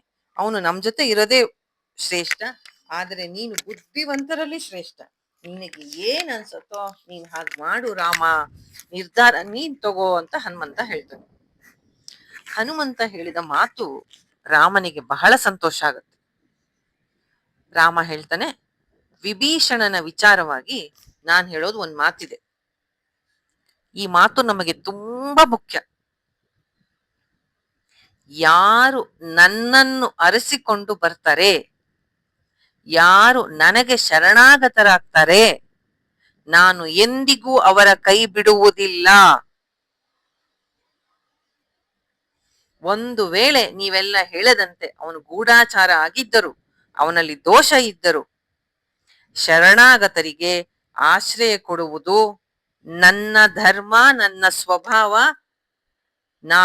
ನನ್ನನ್ನು ಯಾರು ಆಶ್ರಯಿಸ್ತಾರೆ ಅವರನ್ನ ಎಂದೂ ಕೈ ಬಿಡಲ್ಲ.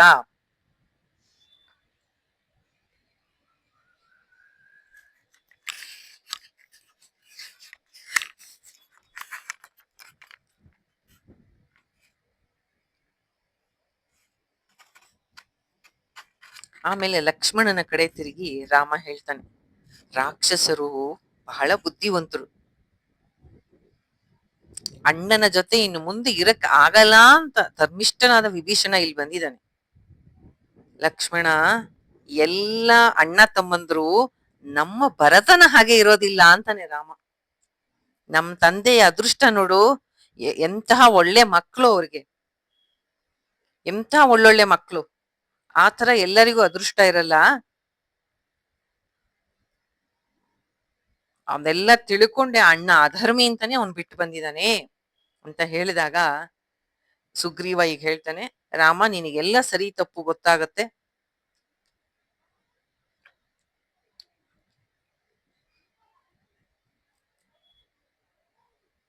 ರಾಮ ಹೇಳ್ತಾನೆ, ಈಗ ಸುಗ್ರೀವ ಮತ್ತೊಂದ್ ಮಾತು ಹೇಳ್ತಾನೆ, ರಾಮ ನೀನು ಎಲ್ಲರಲ್ಲೂ ಬರೀ ಒಳ್ಳೆದೇ ನೋಡ್ತೀಯ, ನಿಂಗೆ ಕುಟಿಲ ಬುದ್ಧಿನೇ ಗೊತ್ತಾಗಲ್ಲ. ಬೇಡ ರಾಮ, ಇವನನ್ನ ಸೇರ್ಸ್ಕೊಳ್ಳೋದ್ ಬೇಡ, ಕೊಂದು ಬಿಡೋಣ ಅಂತಾನೆ. ಆಗ ರಾಮ ನಕ್ಬಿಟ್ಟು ಹೇಳ್ತಾನೆ, ನಾನು ಮನಸ್ ಮಾಡಿದ್ರೆ ದೇವ, ದಾನವ, ಪಿಶಾಚಿ ಇಡೀ ಪ್ರಪಂಚವನ್ನ ಕಿರುಬೆರಳ ತುದಿಯಲ್ಲಿ ನಾಶ ಮಾಡ್ಬಿಡ್ತೀನಿ. ಶರಣಾಗತನಾಗಿ ಬಂದವನಿಗೆ ಆಶ್ರಯ ಕೊಡಬೇಕು, ಅದು ನನ್ನ ಧರ್ಮ. ಅಂತಹವನನ್ನ ನಾನು ಎಂದೂ ಕೈ ಬಿಡಲ್ಲ. ವಿಭೀಷಣ ಅಲ್ಲ, ರಾವಣನೇ ಬಂದರು ಅವನಿಗೆ ಆಶ್ರಯ ಕೊಡ್ತೀನಿ. ರಾಮನ ಉದಾತ್ತವಾದ ಗುಣ ನೋಡಿ ಇವನ ಪತ್ನಿಯನ್ನ ಅವನು ಅಪಹರಿಸಿ ಹೋಗಿದ್ದಾನೆ. ಈಗ ಅವನೇನ್ ಹೇಳ್ತಿದ್ದಾನೆ, ವಿಭೀಷಣ ಅಲ್ಲ, ರಾವಣನೇ ಶರಣಾಗತನಾಗಿ ಬಂದರೆ ಅವನಿಗೂ ಆಶ್ರಯವನ್ನು ಕೊಟ್ಟೇ ಕೊಡ್ತೀನಿ. ಸುಗ್ರೀವನಿಗೆ ಈ ಮಾತು ಕೇಳಿ ಆಶ್ಚರ್ಯ ಆಗ್ಬಿಡುತ್ತೆ. ರಾಮ, ಎಲ್ರಿಗೂ ಒಳ್ಳೇದನ್ನು ಮಾಡೋ ಧರ್ಮಾತ್ಮ ನೀನು. ನಿನ್ನ ಈ ಒಂದು ನಿರ್ಧಾರ ನೋಡಿ ನಮ್ಗೆ ಆಶ್ಚರ್ಯ ಪಡೋದು ಏನೂ ಇಲ್ಲ. ನೀನು ಪರಿಶುದ್ಧವಾದ ಆತ್ಮ. ಆದ್ರಿಂದ ನಿನ್ನ ಇಷ್ಟದಂತೆ ಅವನನ್ನ ನಮ್ಮ ಮಿತ್ರರನ್ನಾಗಿ ಮಾಡಿಕೊಂಡು ನಮ್ಮ ಸುಖ ದುಃಖಗಳನ್ನ ಅವನ ಜೊತೆ ಹಂಚ್ಕೊಳ್ಳೋಣ. ಆಮೇಲೆ ಹೋಗಿ ಅವನನ್ನ ಕರ್ಕೊಂಬರ್ತಾರೆ. ಬಂದು ಕೆಳಗೆ ಬಂದು ರಾಮನ ಪಾದಗಳನ್ನ ಹಿಡ್ಕೊಂಡು ತುಂಬಾ ಹೊತ್ತು ಗಟ್ಟಿಯಾಗಿ ಹಿಡ್ಕೊಂಡು ಕಾಲ ಮೇಲೆ ರಾಮನ ಪಾದಗಳನ್ನ ಹಿಡ್ಕೊಂಡು ನಮಸ್ಕಾರ ಮಾಡ್ತಾನೆ. ರಾಮ, ನಾನು ನಿನ್ನ ದಾಸ, ರಾವಣನ ತಮ್ಮ. ಅವನು ನನಗೆ ಬಹಳ ಅವಮಾನ ಮಾಡ್ದ. ತುಂಬಾ ನೊಂದು ನಿನ್ನಲ್ಲಿ ಶರಣಾಗತಿಗಾಗಿ ಬಂದಿದ್ದೇನೆ. ಲಂಕೆಯಲ್ಲಿರುವ ನನ್ನವರನ್ನೆಲ್ಲ ಬಿಟ್ಟು ನಿನ್ನನ್ನೇ ನಂಬಿ ಬಂದಿದ್ದೀನಿ. ನೀನೇ ನನ್ನ ಸರ್ವಸ್ವ, ನನ್ನ ಬದುಕು. ನಿನ್ನ ಪಾದಗಳಲ್ಲಿ ನನ್ನ ಜೀವನವನ್ನ ಅರ್ಪಿಸಿದೀನಿ ಅಂತ ವಿಭೀಷಣ ಹೇಳ್ತಾನೆ. ರಾಮ ಅವನ ಮೇಲೆ ಕೃಪಾ ದೃಷ್ಟಿ ತೋರಿಸಿ, ವಿಭೀಷಣ, ರಾಕ್ಷಸರ ಬಲಾಬಲಗಳನ್ನ ನಮಗೆ ತಿಳಿಸು ಅಂತ ಕೇಳ್ತಾನೆ, ಮೃದುವಾಗಿ ಕೇಳ್ತಾನೆ. ವಿಭೀಷಣ ತನಗೆ ಗೊತ್ತ ಎಲ್ಲ ವಿಷಯವನ್ನು, ರಾವಣ, ಅವನ ಶೌರ್ಯ, ಅವನ ಹತ್ರ ಇರುವಂತಹ ಎಲ್ಲ ಅಸ್ತ್ರಶಸ್ತ್ರಗಳು, ಅವನೆಲ್ಲ ಮಂತ್ರಿಗಳು ಯಾರ್ಯಾರಿದ್ದಾರೆ, ಅವನ ತಮ್ಮ ಕುಂಭಕರ್ಣ, ಎಲ್ಲ ವಿಷಯವನ್ನು, ರಾವಣನ ಮಗ ಇಂದ್ರಜಿತ್ತು, ಇವರೆಲ್ಲರ ವಿಷಯವನ್ನು, ನಿನ್ನ ಈ ಪುಟ್ಟ ಸೈನ್ಯ ರಾಮ, ಅವನ ಸೈನ್ಯ ತುಂಬಾ ದೊಡ್ಡದು ಅಂತ ಹೇಳ್ತಾನೆ. ಇರ್ಲಿ ಬಿಡು, ನಮ್ಮ ಸೈನ್ಯ ಚಿಕ್ಕದಿದ್ದರೂ ನಾವು ಅವನನ್ನ ನಾಶ ಮಾಡಿ ಲಂಕೆಯ ಅಧಿಪತಿಯಾಗಿ ನಿನ್ನನ್ನ ಮಾಡ್ತೀನಿ. ಆ ರಾವಣ ಪಾತಾಳಕ್ಕೆ ಹೋಗಿ ಅಡಕೊಳ್ಳಿ, ನಾನು ಅವನನ್ನ ಬಿಡಲ್ಲ, ಅವನನ್ನ ಕೊಲ್ಲದೆ ನಾನು ಅಯೋಧ್ಯೆಗೆ ಹಿಂತಿರುಗಲ್ಲ ಅಂತ ರಾಮ ನನ್ನ 3 ಸಹೋದರರ ಮೇಲೆ ಆಣೆ ಮಾಡಿ ಪ್ರತಿಜ್ಞೆ ಮಾಡ್ತೀನಿ ಅಂತಾನೆ.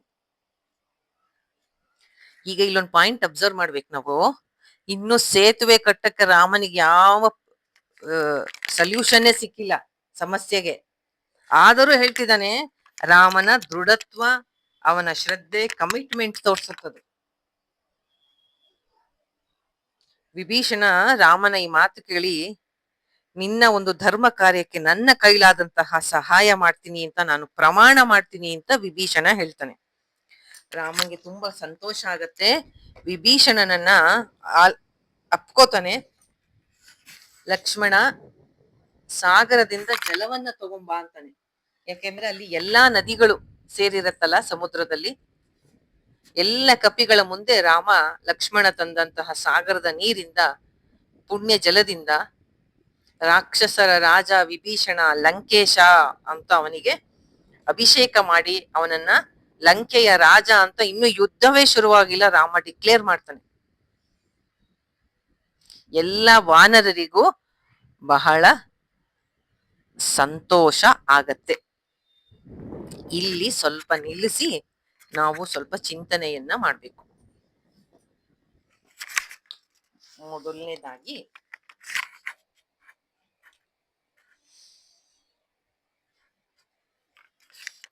ಈ ವಿಭೀಷಣ ಶರಣಾಗತಿ ಅನ್ನೋದು ರಾಮಾಯಣದಲ್ಲಿ ಬರ್ತಕ್ಕಂತಹ ಅತ್ಯಂತ ಬ್ಯೂಟಿಫುಲ್ ಪಾರ್ಟ್, ತುಂಬಾ ಹೃದಯ ಸ್ಪರ್ಶಿಯಾದಂತಹ ಒಂದು ಘಟನೆ.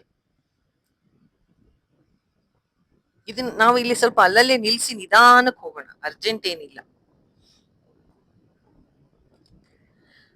ಎಷ್ಟೋ ಜನ ಕೇಳ್ತಾರೆ, ಎಷ್ಟೋ ಪ್ರಶ್ನೆಗಳು ಬರುತ್ತೆ. ಈ ವಿಭೀಷಣನ ಶರಣಾಗತಿ, ಇದನ್ನ ಶರಣಾಗತಿ ಅಂತಾರ? ಇದು ಶರಣಾಗತಿಯ? ಅಣ್ಣನಿಂದ ಅವಮಾನಿತನಾಗಿ ಶತ್ರು ಪಕ್ಷಕ್ಕೆ ಹೋಗಿ ಅವರ ಆಶ್ರಯ ಪಡ್ಕೊಂಡು ಇರೋಂತಹ ಈ ವಿಭೀಷಣನ ರೀತಿ ಅದನ್ನ ಶರಣಾಗತಿ ಅಂತಾರ?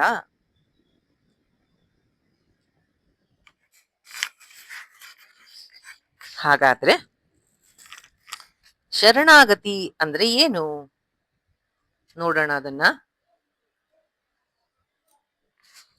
ಈ ಶರಣಾಗತಿ ಪದವನ್ನ ಶ್ರೀಮದ್ ರಾಮಾನುಜಾಚಾರ್ಯರು ಮೊದಲು ಪ್ರಪತ್ತಿ, ಶರಣಾಗತಿ, ಅವರು ಅವರ ಶ್ರೀಭಾಷ್ಯದಲ್ಲಿ ಬರೀತಾರೆ, ಯಾವ ಪರಬ್ರಹ್ಮ ವಸ್ತುವಿದೆಯೋ ಅದು ತಿರುಮಲದಲ್ಲಿ ಶ್ರೀ ವೆಂಕಟೇಶ್ವರನಾಗಿ ಪರಬ್ರಹ್ಮನಾಗಿ ನಿಂತಿದ್ದಾನೆ. ಯಾವ ಯಾವ ಸರ್ವಭೂತಾನಾಂ, ಬರೀ ಮನುಷ್ಯರಲ್ಲ, ಪ್ರಾಣಿ ಪಕ್ಷಿ, ಅವರು ಯಾರೇ ಆಗಿರ್ಲಿ, ನನ್ನನ್ನು ಯಾರು ಆಶ್ರಯಿಸ್ತಾರೆ, ನನಗೆ ಶರಣಾಗತರಾಗ್ತಾರೆ, ಅವರ ರಕ್ಷಣೆಯ ಹೊಣೆ ನನ್ನದು ಅಂತ ಪರಮಾತ್ಮ ಹೇಳಿದಾನೆ. ಗಜೇಂದ್ರನನ್ನ ನೋಡಿ, ಅದೇನು ಮನುಷ್ಯನ?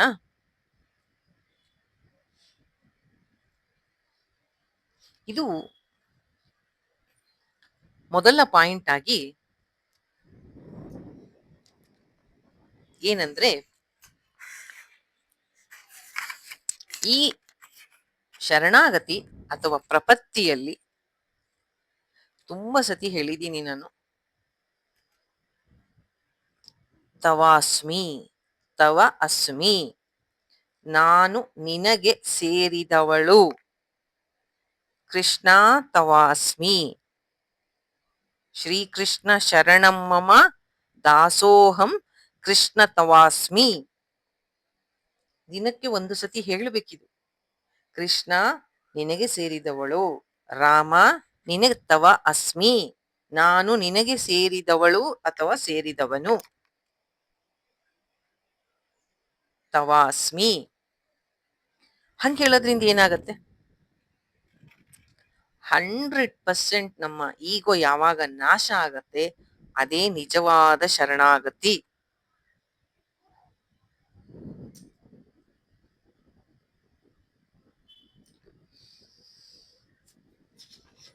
ಈಗ ಶರಣಾಗತಿ ಅಂದರೆ ಏನು ಅಂತ ನೋಡೋಣ.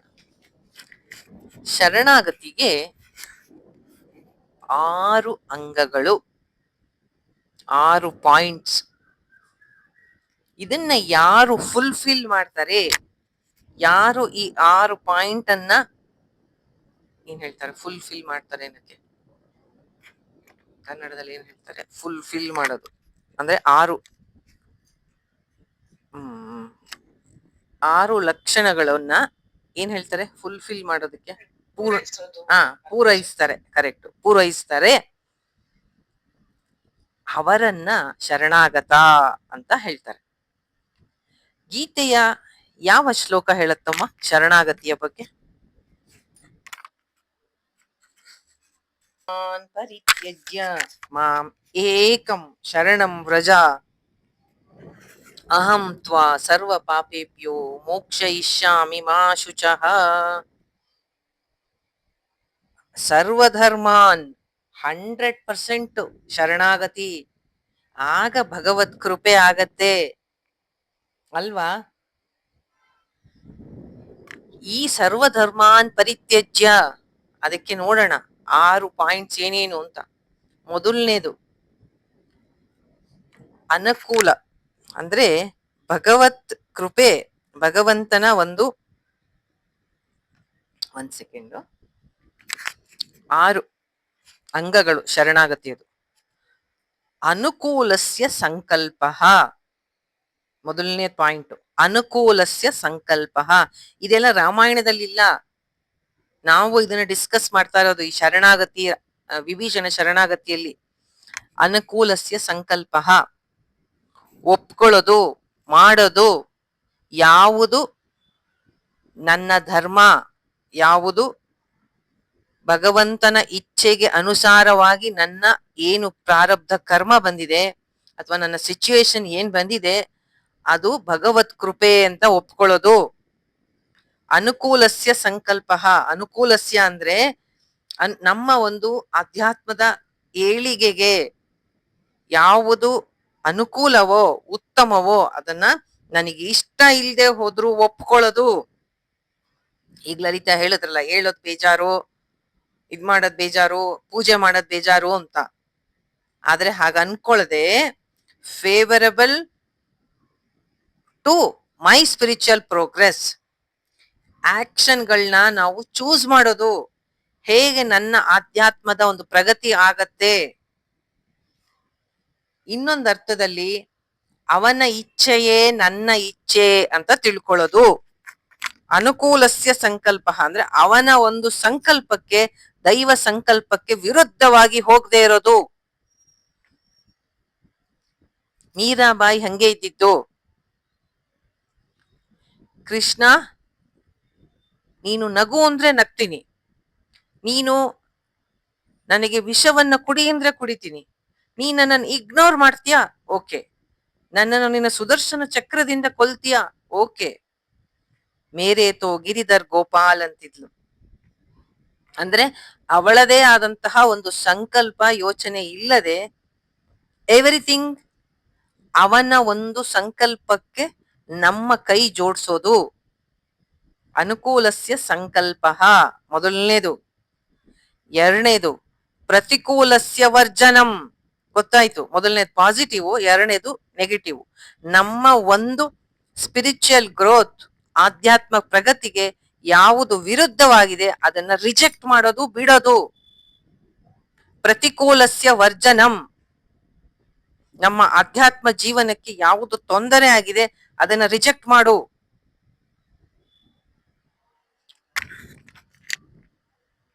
ಭಗವಂತನ ಇಚ್ಛೆಗೆ ವಿರುದ್ಧವಾಗಿ ನೀನು ಏನನ್ನು ಆಸೆ ಪಡಬೇಡ, ತೊಂದರೆ ಆಗತ್ತೆ. ಈಗ ಈ ರಾವಣ ಮಾಡ್ತಿದ್ದಾನಲ್ಲ ಆ ತರ. ನಮ್ಮದೇನು ಪ್ರಾಬ್ಲಮ್ ಅಂದ್ರೆ ಈ ಅನುಕೂಲಸ್ಯ ಪ್ರತಿಕೂಲಸ್ಯ ಎಲ್ಲ ನನಗೆಲ್ಲ ಒಳ್ಳೇದಾಗ್ತಾ ಇದ್ರೆ ಓಕೆ ಫೈನ್. ಯಾಕೆ ರಾಮ ನನ್ಗೆ ಇಷ್ಟು ದೊಡ್ಡ ಕಾರ್ ಕೊಡಿಸ್ಬಿಟ್ಟೆ, ಯಾಕೆ ನನ್ಗಿನ್ನು ಇವತ್ತು ಹಾರ್ಟ್ ಅಟ್ಯಾಕ್ ಆಗಿಲ್ಲ, ನಾವ್ ಕೇಳಲ್ವೇ ಅದೆಲ್ಲ? ಯಾವಾಗ ನಮಗ್ ಸಂತೋಷ ಬಂದಾಗ ಎಲ್ಲ ಓಕೆ ಓಕೆ ಓಕೆ ರಾಮ ನೀನ್ ಇಚ್ಛೆ ನನಗೆ ಕಾರ್ ಕೊಡಿಸ್ಬೇಕು ಅಂತಿತ್ತ, ನನಗೆ ಎಂಜಾಯ್ ಮಾಡಿಸ್ಬೇಕು ಅಂತಿತ್ತ, ಫೈನ್ ಗುಡ್. ಯಾವಾಗ ನನಗೆ ತೊಂದರೆ ಶುರುವಾಗುತ್ತೆ ನೋಡಿ, ಆಗ ನಾವು ಅಯ್ಯೋ ಎಲ್ಲ ನನಗೆ ಕೊಟ್ಟ ದೇವರಿರೋದು, ನಾನು ಎಷ್ಟು ಪೂಜೆ ಮಾಡ್ತೀನಿ, ನಾನ್ ಹೇಗ್ ಮಾಡ್ತೀನಿ, ನನ್ಗೆ ಅವ್ನ್ ನನ್ನನ್ನ ಇದ್ ಮಾಡ್ಲಿಲ್ಲ, ಅವಾಗ ಅವನ್ ಜೊತೆ ಜಗಳಕ್ಕೆ ಹೋಗೋದು, ಕಂಪ್ಲೇಂಟ್ ಮಾಡ್ತಾ ಇರೋದು. ಇದಕ್ಕೆ ಇದೇ ರಾಮಾಯಣದಲ್ಲಿ ಒಂದು ಒಳ್ಳೆಯ ಘಟನೆ ನಡೆಯುತ್ತೆ. ರಾಮ ಲಕ್ಷ್ಮಣ ಸೀತೆಯನ್ನ ಹುಡುಕ್ತಾ ಪಂಪಾ ಸರೋವರದ ಹತ್ರ ಬರ್ತಾರೆ. ಇನ್ನು ಶಬರಿಯನ್ನ ಮೀಟ್ ಮಾಡಿರಲ್ಲ. ಆಗ ಆ ಪಂಪಾ ಸರೋವರದಲ್ಲಿ ತುಂಬಾ ಬಾಯಾರಿಕೆ ಆಗಿರುತ್ತೆ, ನೀರ್ ಕುಡಿಯೋಣ ಅಂತ ಬಗ್ಗದಾಗ ರಾಮ ತನ್ನ ಧನಸ್ಸನ್ನು ತೆಗೆದು ಅಲ್ಲಿಟ್ಟು ಬಗ್ಗಿ ನೀರ್ ಕುಡಿಯಕ್ಕೆ ಹೋಗ್ತಾನೆ. ಅವನ ಧನಸ್ಸಿನ ಕೆಳಗಡೆ ಒಂದು ಕಪ್ಪೆ ಸಿಕ್ಕಾಕೊಂಡ್ಬಿಡುತ್ತೆ. ಕಪ್ಪೆ, ಫ್ರಾಗ್ ಸಿಕ್ಕಾಕೊಂಡ್ಬಿಡುತ್ತೆ. ಅದು ಸುಮ್ಮನೆ ಇರುತ್ತೆ. ರಾಮ ನೋಡ್ತಾನೆ, ಅಯ್ಯಯ್ಯೋ ಪಾಪ ಈ ಕಪ್ಪೆ ಸಿಕ್ಕಾಕೊಂತಲ್ಲ ಅಂತ ಹೇಳಿ ತಕ್ಷಣ ತನ್ನ ಬಿಲ್ಲನ್ನ ಎತ್ತಿ ಅಯ್ಯೋ ಅದಕ್ಕೆ ಪಾಪ ಉಪಚಾರ ಮಾಡಿ ರಾಮ ಕೇಳ್ತಾನೆ, ಯಾಕೆ ನೀನು ಕೂಗ್ಬೋದಾಗಿತ್ತಲ್ಲ ಕಾಪಾಡು ಅಂತ, ಯಾಕೆ ನಿನ್ಗಷ್ಟು ಬಾಯಿ ದೊಡ್ಡ ಬಾಯಿ ಕೊಟ್ಟಿದೀನಿ ವಟ ವಟ ಅಂತೀಯ, ಯಾಕೆ ನೀನ್ ಕೂಗ್ಕೊಳ್ಳಿಲ್ಲ ಅಂತ ರಾಮ ಕೇಳ್ತಾನೆ. ಆಗ ಅದ್ ಹೇಳತ್ತೆ, ನನಗೆ ಯಾವ ಕಡೆಯಿಂದ ಯಾವಾಗ ಸಂಕಟ ಬಂದಾಗೂ ನಿನ್ನನ್ ಕೂಗ್ತಾ ಇದ್ದೆ, ಈಗ ನೀನೇ ಕೊಟ್ಮೇಲೆ ನಾನು ಯಾರನ್ ಕರೀಲಿ, ನೀನು ಕೊಟ್ಟ, ಇದು ನನ್ನ ಪ್ರಾರಬ್ಧ ಕರ್ಮದಲ್ಲಿ ಇತ್ತು, ಇದು ನಾನು ಅನುಭವಿಸ್ತಾ ಇದ್ದೀನಿ, ನಿನ್ನನ್ ಕೇಳ್ಕೊಳ್ಳೋದು ಒಂದೇ ರಾಮ. ಈ ಏನಾದ್ರು ಕಷ್ಟ ಬಂದಿದ್ರೆ ನಮ್ಮ ಜೀವನದಲ್ಲಿ ಅದನ್ನ ಸಹಿಸುವ ಶಕ್ತಿಯನ್ನ ಕೊಡು ರಾಮ. ನಮ್ಮ ಪ್ರಾರಬ್ಧ ನಮ್ಮನ್ನು ಬಿಡೋದಿಲ್ಲ. ಕಪ್ಪೆ ವಿಷಯ ಅಲ್ಲ ನಾನು ಹೇಳ್ತಾ ಇರೋದು, ನಮ್ ವಿಷಯ. ನಮ್ಮ ಪ್ರಾರಬ್ಧ ನಮಗೆ ಬಿಡೋದಿಲ್ಲ. ಪ್ರತಿಕೂಲವಾಗಿದೆ ಪರಿಸ್ಥಿತಿ, ಅನ್ಫೇವರಬಲ್ ಆಗಿದೆ, ಬಟ್ ಸ್ಟಿಲ್ ನಾನು ನಿನ್ನಲ್ಲಿ ಬೇಡ್ಕೊಳ್ಳೋದು, ನನಗೆ ಈ ಕಷ್ಟ ಸಹಿಸುವ ಶಕ್ತಿ ಕೊಡು ರಾಮ. ನಿನ್ನತ್ರ ಬಂದು ಕಂಪ್ಲೇಂಟ್ ಮಾಡಲ್ಲ ನಾನು, ನನಗೆ ಯಾಕಿಂತ ಕಷ್ಟ ಕೊಟ್ಟೆ ಅಂತ. ಇದು ಪ್ರಕೃತಿ ತನ್ನ ಲಾ ಆಫ್ ನೇಚರ್ ಒಂದು ಫಂಕ್ಷನ್ ಮಾಡುತ್ತೆ. ಅದು ಅಲ್ಲಿ ನನ್ನ ಪ್ರಾರಬ್ಧ ಹೀಗಿದೆ, ಅನ್ಭವಿಸ್ತೀನಿ, ಆದ್ರೆ ನನ್ನ ಒಳಗೆ ನಿಂತು ನನಗೆ ಶಕ್ತಿ ಕೊಡು ರಾಮ. ಇದು ಶರಣಾಗತಿ. ರಾಮನ ಇಚ್ಛೆಗೆ ವಿರುದ್ಧವಾಗಿ ಯೋಚನೆ ಮಾಡದೇ ಇರೋದು, ಅವನ ಇಚ್ಛೆಗೆ ವಿರುದ್ಧವಾಗಿ ಏನಾದ್ರು ಬಂದಾಗ ಅದನ್ನ ತ್ಯಜಿಸೋದು.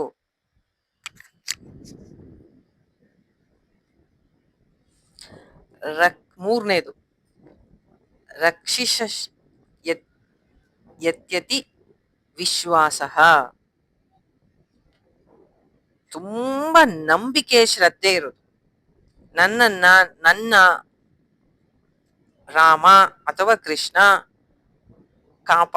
ಕಾಪಾಡ್ತಾನೆ, ಹಿ ವಿಲ್ ಪ್ರೊಟೆಕ್ಟ್ ಮೀ, ಯಾವುದೇ ಡೌಟ್ ಇಲ್ದೇ ಇರೋದು.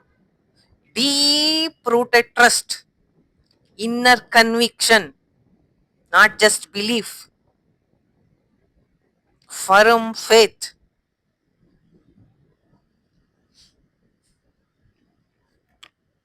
ಯಾಕೆಂದ್ರೆ ಅವನು ನನ್ನ ಹಿತೈಷಿ, ನನಗೆ ಯಾವುದು ಒಳ್ಳೇದು ಅಂತ ಅವನಿಗೆ ಗೊತ್ತಿದೆ, ಯಾವಾಗ ಏನು ಕೊಡಬೇಕು ಅದನ್ನ ಕೊಡ್ತಾನೆ, ಅದು ನನಗೆ ಸಿಕ್ಕಿಲ್ಲ ಅಂದ್ರೆ ಅದರಿಂದ ನನಗೆ ಒಳ್ಳೇದಲ್ಲ ಅಂತ ಅವನು ಕೊಟ್ಟಿಲ್ಲ. ಈ ರೀತಿಯಾಗಿ ನಂಬಿಕೆ. ಒಂದ್ಸತಿ ಏರೋಪ್ಲೇನ್ ಅಲ್ಲಿ ಒಂದು ಪುಟ್ಟ ಹುಡುಗಿ ಒಬ್ಳೇ ಟ್ರಾವೆಲ್ ಮಾಡ್ತಿದ್ಲಂತೆ. ಯಾವ್ದೋ ಸ್ಟೋರಿ ಬುಕ್ ಓದ್ತಾ ಕೂತಿದ್ಲಂತೆ. ಅವಳ ಪಕ್ಕ ತುಂಬಾ ದೊಡ್ಡ ಬಿಸ್ನೆಸ್ ಮ್ಯಾನ್ ಕೂತಿದ್ನಂತೆ. ಎಲ್ಲ ಚೆನ್ನಾಗಿತ್ತು. ಸ್ವಲ್ಪ ಹೊತ್ತು ಟ್ರಾವೆಲ್ ಆದ್ಮೇಲೆ ಫ್ಲೈಟು ಒಂದು ದೊಡ್ಡ ಟರ್ಬುಲೆನ್ಸ್, ತುಂಬಾ ದೊಡ್ಡ ಟರ್ಬುಲೆನ್ಸ್, ಫ್ಲೈಟ್ ತುಂಬಾ ಶೇಕ್ ಆಗ್ತಾ ಇತ್ತು. ಒಳಗೆ ಕೂತವ್ರಿಗೆಲ್ಲ ಸ್ವಲ್ಪ ಪ್ಯಾನಿಕ್ ಆದ್ರು. ಈ ಹುಡುಗಿ ಮಾಡಿ ತನ್ನ ಪುಸ್ತಕ ಓದ್ತಾ ಇದ್ಲು. ಆಗ ಚಿಕ್ಕ ಹುಡುಗಿ ಈ ಬಿಸ್ನೆಸ್ ಮ್ಯಾನ್ ಕೇಳದ್ನಂತೆ, ಏನಮ್ಮ ನಾವೆಲ್ಲರೂ ಅಷ್ಟೊಂದು ಗಾಬರಿ ಆಗಿದೀವಿ, ನೀನ್ ಆರಾಮಾಗಿ ಕೂತಿದ್ಯಲ್ಲ ಅಂತ. ಆ ಹುಡುಗಿ ಹೇಳದ್ಲಂತೆ, ಈ ಏರೋಪ್ಲೇನ್ ನ ಪೈಲಟ್ ನಮ್ ತಂದೆ, ಅವರು ನನ್ನನ್ನ ಸೇಫ್ ಆಗಿ ನನ್ನ ಡೆಸ್ಟಿನೇಷನ್ ತಲುಪಿಸ್ತಾರೆ, ಆ ನಂಬಿಕೆ ನನಗಿದೆ ಅಂದ್ಲಂತೆ. ಎಷ್ಟು ನಂಬಿಕೆ! ಆದರೆ ನಮಗೆ ಜನ್ಮ ಜನ್ಮಾಂತರಗಳಿಂದ ತಂದೆಯಾಗಿ ತಾಯಿಯ ಗರ್ಭದಲ್ಲಿ ಕೂತಾಗ ಯಾವ ಆಹಾರ ಕೊಡ್ಬೇಕು, ಅವಾಗ ನೀವೇನ್ ಮಾಡ್ಕೋತಾ ಇದ್ರಿ ನಿಮ್ ಪ್ರೊಟೆಕ್ಷನ್ ನ? ಯಾರು ಅದನ್ನೆಲ್ಲ ಮಾಡಿರೋದು? ಆಮೇಲೆ ಹೊರಗೆ ಬಂದ ಮೇಲೆ ಹೊರಗಿನ ಆಹಾರ ಅದಕ್ಕೆ ಮಗುಗೆ ಡೈಜೆಸ್ಟ್ ಆಗಲ್ಲ, ತಾಯಿಯ ಹಾಲು, ಆಮೇಲೆ ಜಗತ್ತು ರೆಡಿ ಇದೆಯಲ್ಲ ಉಸಿರಾಡಕ್ಕೆ, ಆಹಾರಕ್ಕೆ, ನೀರಿಗೆ, ಎಲ್ಲರನ್ನು ಪರೆಯುವನು, ಇದಕ್ಕೆ ಸಂಶಯವಿಲ್ಲ. ತಲ್ಲಣಿಸದಿರು ಕಂಡ್ಯ ತಾಳು ಮನವೇ, ನನ್ನನ್ನ ರಕ್ಷಿಸ್ತಾನೆ ಅನ್ನುವಂತಹ ವಿಶ್ವಾಸ. ಇದು ಶರಣಾಗತಿಯ 6 ಅಂಗಗಳು. ಅನುಕೂಲಸ್ಯ ಸಂಕಲ್ಪ, ಪ್ರತಿಕೂಲಸ್ಯ ವರ್ಜನಂ, ರಕ್ಷ ಇತಿ ವಿಶ್ವಾಸ. 4ನೇದು ಗೋಪ್ತೃತ್ವೇ ವರ್ಣನಂ, ನನ್ನ ಒಂದು ರಕ್ಷಣೆಯನ್ನ ಅವನೊಬ್ಬನಿಂದ ಮಾತ್ರ ಮಾಡೋಕೆ ಸಾಧ್ಯ, ಅವನ ಮೇಲೆ ಮಾತ್ರ ನಾವು ಡಿಪೆಂಡ್ ಆಗ್ಬೇಕು, ಕಂಪ್ಲೀಟ್ ಆಗಿ ಅವನನ್ನ ಆಶ್ರಯಿಸೋದು.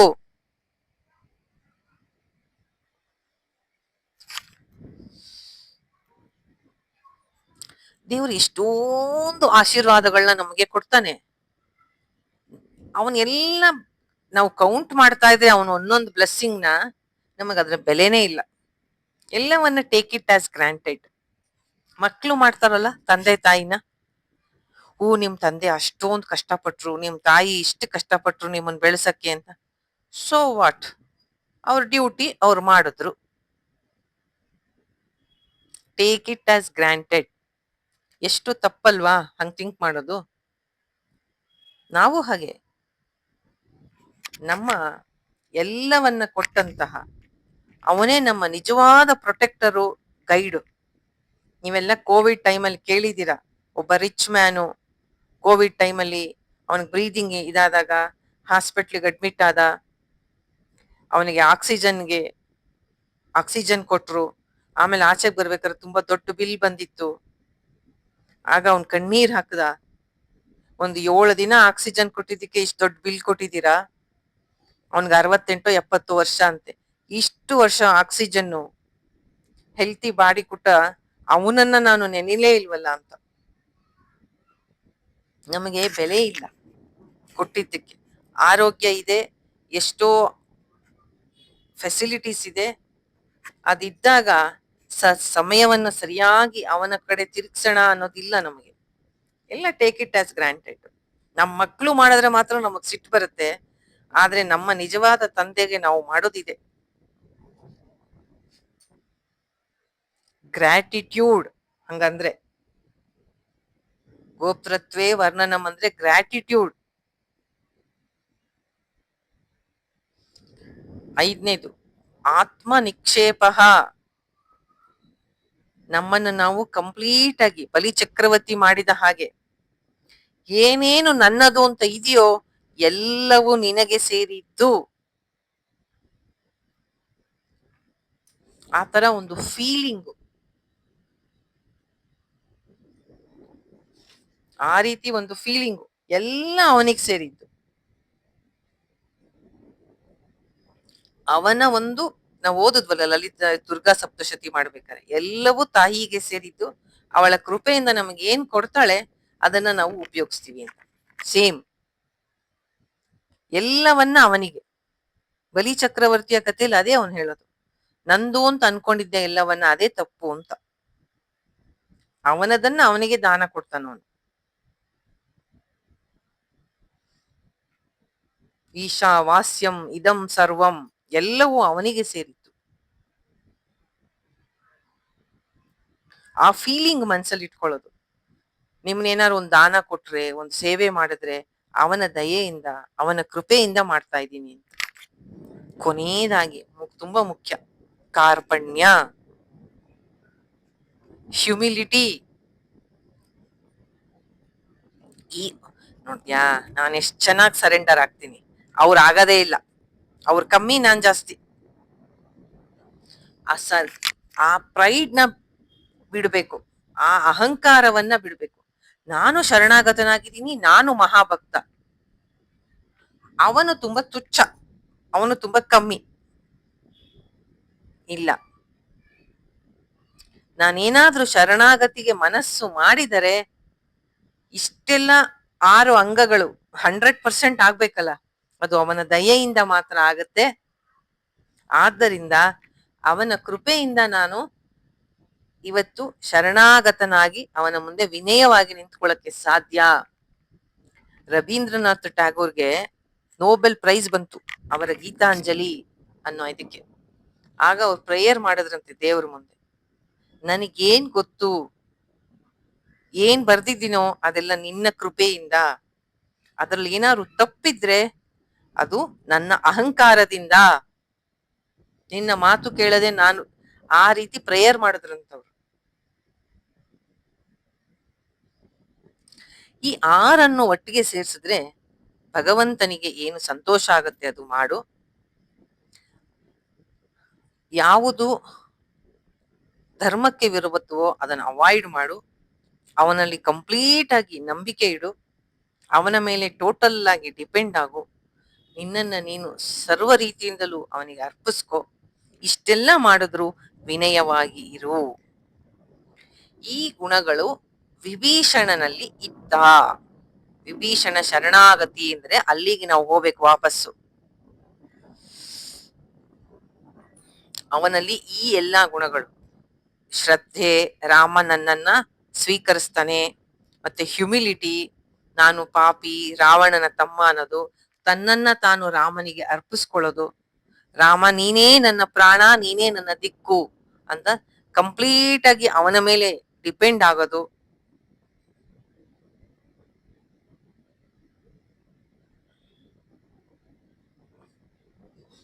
ಅಧರ್ಮವನ್ನ ಬಿಟ್ಟು ಧರ್ಮವನ್ನ ಹಿಡಿಯೋದು. ಅನುಕೂಲಸ್ಯ ಸಂಕಲ್ಪ, ಪ್ರತಿಕೂಲಸ್ಯ ವರ್ಜನಂ.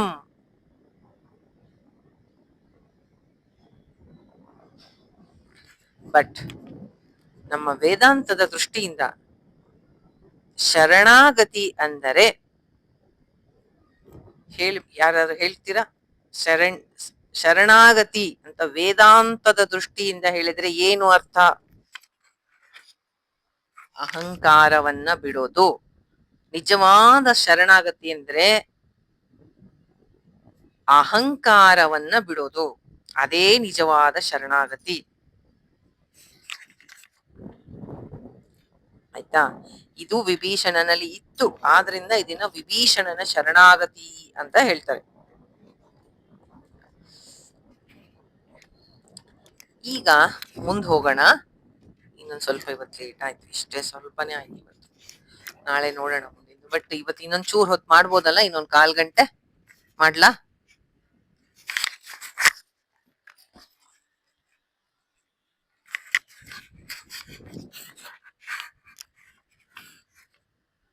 ಈಗ ಎಲ್ಲರೂ ಅವನನ್ನ ಅಕ್ಸೆಪ್ಟ್ ಮಾಡ್ಕೊಂಡ್ರು. ವಾನರರೆಲ್ಲ ವಿಭೀಷಣನನ್ನ ತಮ್ಮ ಜೊತೆ ಸೇರಿಸ್ಕೊಂಡ್ರು. ಈಗ ಸುಗ್ರೀವ ಪ್ರಶ್ನೆ ಕೇಳ್ದ, ವಿಭೀಷಣ, ಈ ಮಹಾಸಾಗರ ದಾಟೋದ್ ಹೇಗೆ? ನಿನ್ ಸಜೆಷನ್ ಏನು? ಇಡೀ ಸೈನ್ಯವನ್ನ ಆ ಕಡೆ ಕರ್ಕೊಂಡು ಹೋಗ್ಬೇಕು, ಏನ್ ಮಾಡೋದು ಅಂತ ನಾವೆಲ್ಲ ಯೋಚನೆ ಮಾಡ್ತಾ ಇದೀವಿ. ನಿನಗೇನಾದ್ರೂ ಉಪಾಯ ಗೊತ್ತಾ? ವಿಭೀಷಣ ನೋಡಿ ಎಂತ ಧರ್ಮಾತ್ಮ. ಅವನು ಯಾವಾಗ್ಲೂ ರಾವಣನ್ಗೂ ಅದನ್ನೇ ಹೇಳಿದ್ದ. ಏನ್ ಮಾಡಿದಾನೆ ರಾಮ ನಿಂಗೆ? ಯಾಕೆ ಯುದ್ಧಕ್ಕೆ ಹೋಗ್ತೀಯ ಅವನ ಮೇಲೆ? ಇಲ್ಲೂ ಹೇಳ್ತಾನೆ, ಯಾವಾಗ್ಲೂ ಸಾಮ ಮಾರ್ಗ ಅಂದ್ರೆ ಮೊದಲು ಶಾಂತಿಯಿಂದ ಮಾಡ್ಬೇಕು ಕೆಲಸವನ್ನ. ವಿಭೀಷಣ ಹೇಳ್ತಾನೆ, ಶ್ರೀರಾಮ ಸಮುದ್ರ ರಾಜನನ್ನ ಪ್ರಾರ್ಥನೆ ಮಾಡ್ಲಿ. ರಾಮನ ಪೂರ್ವಜರು ಸಗರ ಚಕ್ರವರ್ತಿಯಿಂದ ನಿರ್ಮಾಣವಾದದ್ದು ಸಾಗರ. ಭಗೀರಥ ಗಂಗೆಯನ್ನ ಕರ್ಕೊಂಬಂದ್ರಿಂದ ಅದರಿಂದ ಇನ್ನೂ ಪೋಷಿತವಾಯ್ತು ಸಾಗರ. ರಾಮನಿಗೆ ಬಂದಿರುವ ಈ ಸಂದರ್ಭ ಸಮುದ್ರ ರಾಜನಿಗೆ ಗೊತ್ತಾಗತ್ತೆ. ಅವನು ಖಂಡಿತ ಸಹಾಯ ಮಾಡ್ತಾನೆ. ಯಾಕೆಂದ್ರೆ ರಾಮನ ಪೂರ್ವಜರಿಂದ ಅವನು ಉಪಕೃತನಾಗಿದ್ದಾನೆ, ಅಂದ್ರೆ ಉಪಕಾರ ಪಡ್ಕೊಂಡಿದ್ದಾನೆ. ಸುಗ್ರೀವ ವಿಭೀಷಣನ ಸಲಹೆಯನ್ನ ರಾಮ ಲಕ್ಷ್ಮಣರಿಗೆ ಹೇಳ್ತಾನೆ. ರಾಮ ಅದನ್ನು ಒಪ್ಪಿಕೊಂಡು ಸಮುದ್ರ ತೀರದಲ್ಲಿ ದರ್ಬೆಯನ್ನ ಹಾಸಿ ಯಜ್ಞದಲ್ಲಿ ಹೊಳಿತಾರೋ ಅಗ್ನಿಯಂತೆ ಅದರ ಮೇಲೆ ಕುತ್ಕೋತಾನೆ. ದಾರಿ ತೋರ್ಸು ಅಂತ ಪ್ರಾರ್ಥನೆ ಮಾಡಕ್ ಹೋಗ್ತಾನೆ. ಇಲ್ಲಿ ಇಷ್ಟೇ ಇದೆ. ತುಳಸಿದಾಸರ ರಾಮಚರಿತ ಮಾನಸದಲ್ಲಿ ಏನಿದೆ ಅಂದ್ರೆ ಲಕ್ಷ್ಮಣನಿಗೆ ಈ ಸಜೆಷನ್ ಇಷ್ಟ ಆಗಲ್ಲ. ಇಲ್ಲಿ ಇಲ್ಲ ಆತರ. ದರ್ಬೆ ಮೇಲೆ ಹಾಸಿ ರಾಮ ಅಲ್ಲಿ ಕುತ್ಕೋತಾನೆ. ರಾಮೇಶ್ವರದಿಂದ ಮುಂದೆ ಕನ್ಯಾಕುಮಾರಿಗೂ ಮೊದಲು ದರ್ಭಶಯನಂ ಅಂತ ಜಾಗ ಇದೆಯಂತೆ ತಮಿಳ್ನಾಡಲ್ಲಿ. ಈಗಲೂ ಇದೆ ಅಂತ ಹೇಳ್ತಾರೆ. ಹೆಸರು ತಿರುಪುಲ್ಲಾನಿ. ಏನಿದೆ ಅಲ್ಲಿ ವತ್ಸಲ? ಅಲ್ಲಿ ದರ್ಭಶಯನ ರಾಮರು. ಇದು ರಾಮೇಶ್ವರಂ ಇಂದ ಹತ್ರ ಇದೆ ಅದು. ಅಲ್ಲಿ ಮಲಗಿದಾನ ರಾಮ? ಮಲಗಿರೋದ್ರಲ್ಲಿ ರಾಮರು. Okay okay. ದರ್ಭಶಯನನಾಗಿ ರಾಮ ಒಂದೇ ಶಯನ ಅಂದ್ರೆ ನಿದ್ದೆ ಮಾಡಲ್ಲ, ಅವನು ಪ್ರಾರ್ಥನೆ ಮಾಡಕ್ಕೆ ಶುರು ಮಾಡ್ತಾನೆ ಸಮುದ್ರ ರಾಜನನ್ನ. ಅಷ್ಟ್ರಲ್ಲಿ ಏನಾಗತ್ತೆ, ಈ ವಾನರ ಸೈನ್ಯ ಎಲ್ಲ ಅಲ್ಲಿ ಬಂದು ಸಮುದ್ರದ ಆ ಕಡೆ ಇರೋದು ರಾವಣನಿಗೆ ಗೂಢಾಚಾರಿಕ ಇಂದ ಶಾರ್ದೂಲ ಅನ್ನೊಬ್ಬ ರಾಕ್ಷಸ ನೋಡ್ತಾನೆ ಇದನ್ನೆಲ್ಲ. ಅವನು ಓಡ್ ಹೋಗಿ ರಾವಣನಿಗೆ ಹೇಳ್ತಾನೆ, ಪ್ರಭು, ಸಮುದ್ರದ ಉತ್ತರ ದಡದಲ್ಲಿ ಸಮುದ್ರ ಅನ್ನೋ ಹಾಗೆ ವಾನರ ಸೈನ್ಯ ಬಂದ್ಬಿಟ್ಟಿದೆ, ಸೀತೆ ಇಲ್ಲಿರುವುದನ್ನು ತಿಳ್ಕೊಂಡ್ಬಿಟ್ಟಿದ್ದಾರೆ ರಾಮ ಲಕ್ಷ್ಮಣರು, ಆ ಕಡೆ ನೆಲದಲ್ಲಿ ಕಾಯ್ತಾ ಇದ್ದಾರೆ. ಆ ವಾನರ ಕಪಿಗಳು ನೆಲವನ್ನ, ವೃಕ್ಷಗಳನ್ನ, ಬಂಡೆಗಳನ್ನ ಎತ್ತಿ ಎತ್ತಿ ಎಸಿತಾ ಇದ್ದಾರೆ. ಬಹಳ ಭಯಂಕರವಾಗಿದೆ ದೃಶ್ಯ. ಮುಂದೇನ್ ಮಾಡ್ಬೇಕು ಅಂತ ನೀವೇ ಯೋಚನೆ ಮಾಡಿ ಅಂತ ರಾವಣನಿಗೆ ವಾರ್ನ್ ಮಾಡ್ತಾನ ಅವನು. ಯಾರು? ಶಾರ್ದೂಲ ಅನ್ನೋ ಒಬ್ಬ ಗುಪ್ತಚರ. ಅಂದ್ರೆ ರಾವಣನ ಒಂದು ಏನಂತಾರೆ ಗುಪ್ತಚರ ಅನ್ನಕ್ಕೆ ಇಂಗ್ಲಿಷ್ ಅಲ್ಲಿ? ಸ್ಪೈ. ರಾವಣಂಗ ಅದ್ ಕೇಳಿದ ತಕ್ಷಣ ಗಾಬರಿ ಆಗತ್ತೆ. ಅವನು ಶುಕ ಅನ್ನೋಂತ ಒಬ್ಬ ರಾಕ್ಷಸನ್ ಕರೀತಾನೆ. ಏಯ್, ನೀನ್ ಹೋಗು, ಆ ಸುಗ್ರೀವನ್ಗೆ ಹೋಗಿ ನಂದೊಂದ್ ಮೆಸೇಜ್ ಹೇಳು. ಏನಂತ? ಸುಗ್ರೀವ, ನಾನು ನಿಮ್ಮ ಅಣ್ಣ ಫ್ರೆಂಡ್ಸು. ಯಾರು? ವಾಲಿ. ಇವನು ಫ್ರೆಂಡ್ಸ್ ಅಂತೆ. ಫ್ರೆಂಡ್ಸ್ ಏನಲ್ಲ, ಅವ್ನು ಒತ್ತಿ ಎಳ್ಕೊಂಡ್ ಬಂದಿರ್ತಾನೆ ವಾಲಿ ಇವನನ್ನ, ರಾವಣನ್ನ.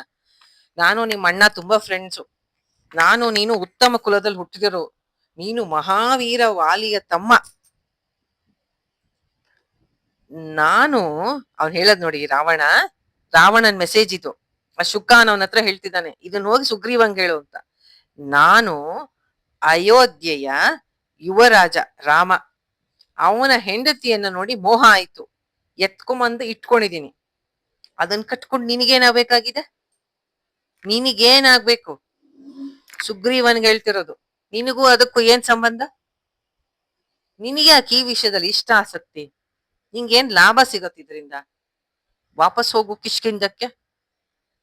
ನನ್ನ ಲಂಕೆಗ್ ಬರ್ತೀರಾ ನೀವೆಲ್ಲ? ದೇವತೆಗಳಿಗೂ ಬರಕ್ಕಾಗಲ್ಲ. ನೀವು ತುಚ್ಛ ನರ ವಾನರರು, ಇಲ್ಲಿಗ್ ಬರಕ್ ಹೆಂಗ್ ಸಾಧ್ಯ? ಇದೆಲ್ಲ ಯೋಚನೆ ಬಿಟ್ಬಿಡು. ಕಿಷ್ಕಿಂಧೆಗೆ ವಾಪಸ್ ಹೋಗು. ಹೆಂಗಿದ್ರು ನಿಮ್ಮ ಅಣ್ಣ ಸತ್ತಿದಾನೆ, ರಾಜ್ಯ ಆಳ್ಕೊಂಡ್ ಸುಖವಾಗಿರು. ನೀನ್ ಸೈನ್ಯ ತಗೊಂಡ್ ನೀನ್ ವಾಪಸ್ ಹೋಗು. ಆ ರಾಮ ಲಕ್ಷ್ಮಣರನ್ನ ಸುಲಭವಾಗಿ ನಾನು ಮುಗಿಸ್ತೀನಿ. ಇದು ಮೆಸೇಜ್ ಹೇಳಿ ಕಳಿಸ್ತಾನೆ. ನಿನಗೇನ್ ಸಂಬಂಧ ನಾನ್ ಸೀತೆನ ಎತ್ಕೊಂಬಂದ್ರೆ ಅಂತ ಸುಗ್ರೀವನಿಗೆ ಹೇಳ್ತಾನೆ.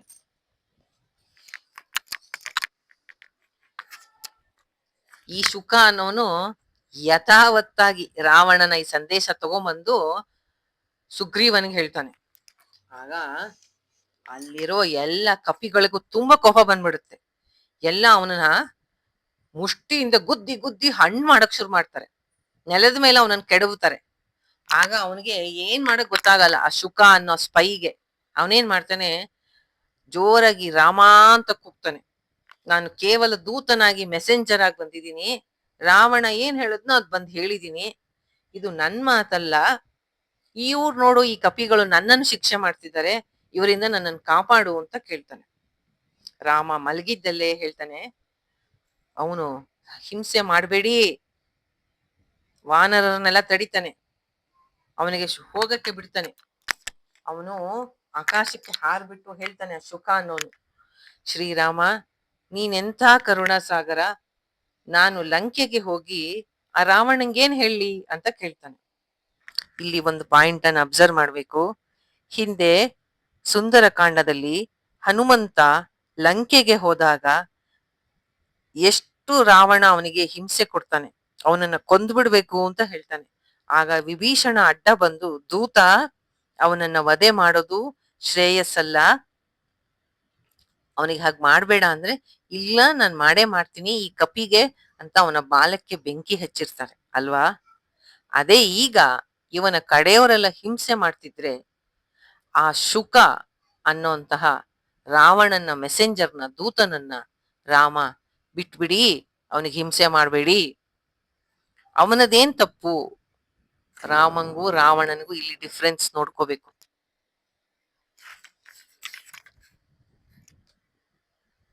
ಆಗ ಸುಗ್ರೀವ ಹೇಳ್ತಾನೆ ಈಗ ಶುಕನಿಗೆ, ನಾನ್ ಹೇಳ್ತೀನಿ ಕೇಳೋ, ಏನ್ ಮೆಸೇಜ್ ಹೇಳ್ಬೇಕು ನಿಮ್ ರಾವಣಂಗೆ ಅಂತ. ನಾನ್ ಹೇಳ್ತೀನಿ ಕೇಳು ಅಂತನ್ ಸುಗ್ರೀವ. ರಾಮನ್ ಕೇಳ್ತಿದ್ಯಾ ಏನ್ ಮೆಸೇಜ್ ಹೇಳ್ಬೇಕು ಅಂತ? ನಾನ್ ಹೇಳ್ತೀನಿ ಕೇಳು.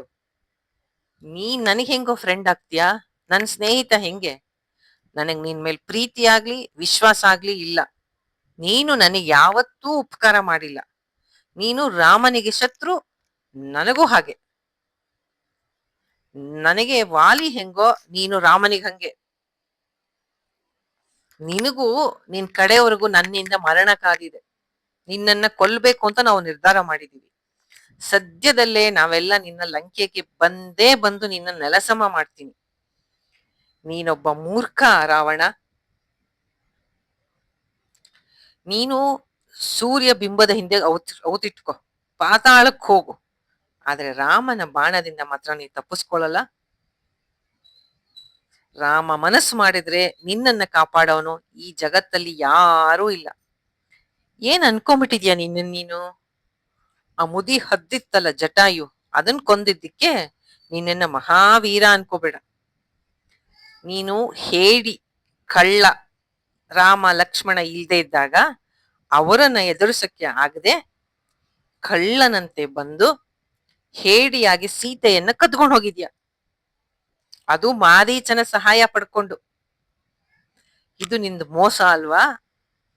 ನಿನಗೆ ಚೆನ್ನಾಗಿ ಗೊತ್ತು ರಾಮನ ಶೌರ್ಯ ಏನು ಅಂತ, ಅವನ ಸಮಾನ ಯಾರೂ ಇಲ್ಲ ಅಂತ. ನನಗೆ ನೀನೇನು ಬುದ್ಧಿವಾದ ಹೇಳ್ಬೇಡ ಅಂತ ಮೆಸೇಜ್ ಹೇಳ್ತಾನೆ ಸುಗ್ರೀವ. ಆಗ ಅಂಗದ ಹೇಳ್ತಾನೆ, ಚಿಕ್ಕಪ್ಪ ಇವನತ್ರ ಏನ್ ಮಾತು? ನಂಗೇನೋ ಇವನ್ ದೂತನ್ ತರ ಕಾಣಿಸಲ್ಲ. ಇವನ್ ಗೂಢಾಚಾರ. ಇವನ ಲಂಕೆಗೆ ಹೋಗಕ್ ಬಿಡೋದ್ ಬೇಡ ನಾವು. ಇವನು ಬಂಧಿಸ್ಬಿಡೋಣ ಅಂತ ಅವನನ್ನ ಕಟ್ ಹಾಕ್ತಾರೆ ಹೇಳ್ಕೊಂಡೋಗಿ. ಮತ್ತೆ ಹಿಂಸೆ ಮಾಡಕ್ ಶುರು ಮಾಡ್ತಾರೆ.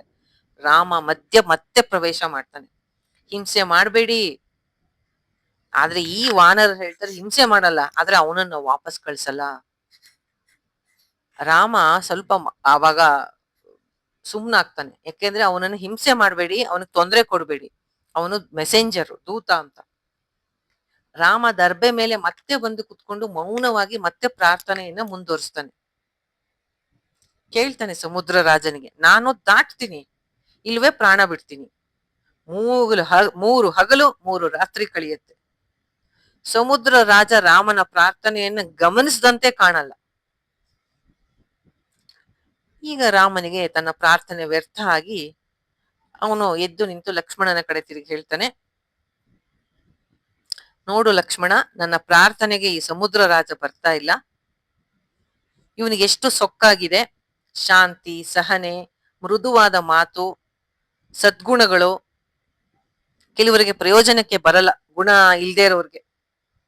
ಅವ್ರೇನ್ ಅನ್ಕೊಂಡ್ಬಿಡ್ತಾರೆ ಅಂದ್ರೆ, ನೀನ್ ಶಾಂತಿಯಾಗಿದ್ರೆ ದೌರ್ಬಲ್ಯ ಅಂತ ಅನ್ಕೊಂಡ್ಬಿಡ್ತಾರೆ, ವೀಕ್ನೆಸ್ ಅಂತ ಅನ್ಕೋತಾರೆ. ಯಾರನ್ನ ಜಗತ್ತು ಮನ್ನಿಸುತ್ತೆ ಅಂದ್ರೆ, ಯಾವಾಗ್ಲೂ ತಮ್ಮನ್ ತಾವು ಹೊಗಳ್ಕೊಳ್ಳೋರು, ಯಾವಾಗ್ಲೂ ಫೇಮಸ್ ಆಗ್ಬೇಕು ಅಂತ ಆಸೆ ಪಡ್ತಾ ಇರೋರು, ದುಷ್ಟರಾಗಿರೋರ್ನ ಲೋಕ ಜಾಸ್ತಿ ಮೆಚ್ಚತ್ತೆ. ಲಕ್ಷ್ಮಣ, ಜಗತ್ತಲ್ಲಿ ಶಾಂತಿ ಉಪಾಯದಿಂದ ಒಳ್ಳೆ ಕೆಲಸ ಮಾಡೋದು, ಅದರಲ್ಲಿ ರಣರಂಗದಲ್ಲಿ ಜಯ ಸಿಗೋದಿಲ್ಲ. ಮೃದುವಾಗಿದ್ರೆ ಯಾವ ಪ್ರಯೋಜನವೂ ಇಲ್ಲ ಇಂಥ ಗುಣಹೀನರಿಗೆ. ಈ ಸಮುದ್ರ ನನ್ನ ಈಗ ಶಿಕ್ಷೆ ಮಾಡ್ತೀನಿ ನೋಡು, ಇದರ ನೀರನ್ನೆಲ್ಲ ಒಂದೇ ನಿಮಿಷಕ್ಕೆ ಬತ್ತಿಸ್ಬಿಟ್ಟು ಒಣಗಿಸ್ಬಿಟ್ಟು ಅದ್ರಲ್ಲಿರೋ ಜಲಸರಗಳೆಲ್ಲ ಸತ್ತೋಗತ್ತೆ, ಹಂಗ್ ಮಾಡಬಾರ್ದು ಅಂತಿದ್ರೆ ಇವನು ನನಗೆ ಬೆಲೆ ಕೊಡ್ತಾ ಇಲ್ಲ. ಕಡಲಿಗೆ, ಸಮುದ್ರಕ್ಕೆ ಇನ್ನೊಂದು ಹೆಸರಿದೆ, ಅಕ್ಷೋಭ್ಯ ಅಂತ. ಅದನ್ನ ಯಾರು ಕ್ಷೋಭೆ ಮಾಡಕ್ಕಾಗಲ್ಲ ಅಂತ. ಈಗ ನಾನು ಇದನ್ನ ಕ್ಷೋಭೆ ಮಾಡ್ತೀನಿ ನೋಡು. ಕ್ಷಮೆ ಗುಣಕ್ಕೆ ಇವನು ಬಗ್ತಾ ಇಲ್ಲ ಅಂತ ಹೇಳಿ ಬಿಲ್ಲಿಗೆ ಬಾಣವನ್ನ ರಾಮ ಏರಿಸ್ಬಿಡ್ತಾನೆ. ಯಾವಾಗ ಹಂಗ ರಾಮ ಮಾಡ್ತಾನೆ, ಇಡೀ ಸಮುದ್ರ ಅಲ್ಲೋಲ ಕಲ್ಲೋಲ ಆಗತ್ತೆ. ಸಮುದ್ರದಲ್ಲಿ ಚಂಡಮಾರುತ ಬಂದಂಗೆ ಆಗತ್ತೆ. ರಾಮನ ಕೋಪ ನೋಡಿ ಲಕ್ಷ್ಮಣನಿಗೂ ಗಾಬರಿ ಆಗತ್ತೆ. ಆ ರಾಮನ ಬಿಲ್ಲನ ಕೈಲಿ ಹಿಡ್ಕೊಂಡು ಬೇಡ ಬೇಡ ಅಂತ ಶಾಂತಿಯಿಂದ ಲಕ್ಷ್ಮಣ ಹೇಳ್ತಾನೆ, ನೀನು ಮಹಾವೀರ, ಸಮುದ್ರದ ಮೇಲೆ ಕೋಪ ಮಾಡ್ಕೋಬೇಡ, ಹಾಗೆ ಕಾರ್ಯವನ್ನ ಸಾಧನೆ ಮಾಡ್ತೀಯ. ನಿನ್ನ ಕೋಪ ಮಾಡ್ಕೊಂಡ್ರೆ ಲೋಕಗಳು ಉಳಿಯಲ್ಲ. ನಿನ್ನ ಪೂರ್ವಜರು ಈ ಸಮುದ್ರಕ್ಕೆ ಮಾಡಿರುವ ಉಪಕಾರವನ್ನ ಸ್ಮರಣೆ ಮಾಡಿಕೊಂಡು ಕೋಪವನ್ನ ಕಂಟ್ರೋಲ್ ಮಾಡ್ಕೋ ಅಂತ ಲಕ್ಷ್ಮಣ ಹೇಳ್ತಾನೆ. ಆಗ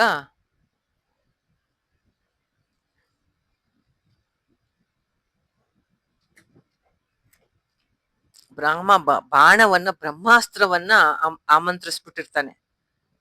ಎಲ್ಲಾ ಕಡೆ ಕತ್ತಲೆ ಕೌದಂಗಾಗತ್ತೆ. ನದಿ ಸರೋವರ ಎಲ್ಲ ಉಕ್ಕತ್ತೆ. ಎಲ್ಲಾ ಕಡೆ ಗುಡುಲು ಸಿಡುಗಳಿಂದ ಮಳೆ ಶುರುವಾಗತ್ತೆ. ಆ ಒಂದು ಕ್ಷಣದಲ್ಲಿ ಸಮುದ್ರ 1 ಯೋಜನ ದೂರ ಹಿಂದೆ ಕೊಟ್ಟೋಗುತ್ತೆ. ಆಗ ರಾಮ ಬಾಣ ಪ್ರಯೋಗ ಮಾಡದೆ ಸುಮ್ನೆ ಹಾಗೆ ಹಿಡ್ಕೊಂಡು ನೋಡ್ತಾ ಇರ್ತಾನೆ.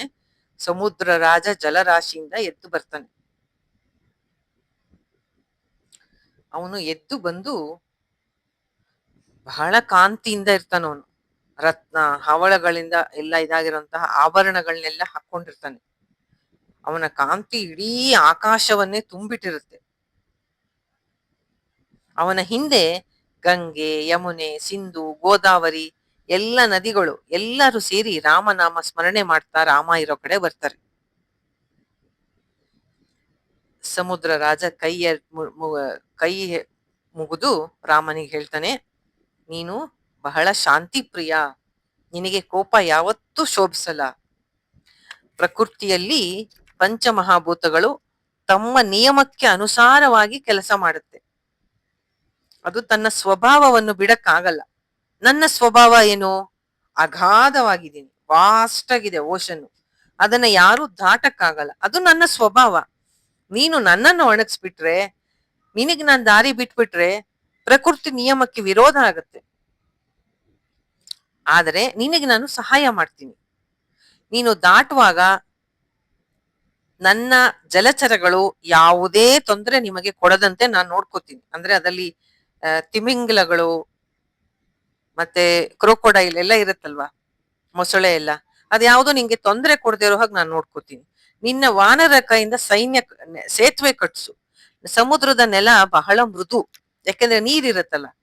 ಆದರೆ ನಾನು ನನ್ನ ನೆಲವನ್ನ ಗಟ್ಟಿ ಮಾಡಿ ನಿನ್ನ ಸೇತುವೆ ಮುಳುಗದಂತೆ ಅದನ್ನ ನಾನು ಹಿಡಿದಿಡ್ತೀನಿ.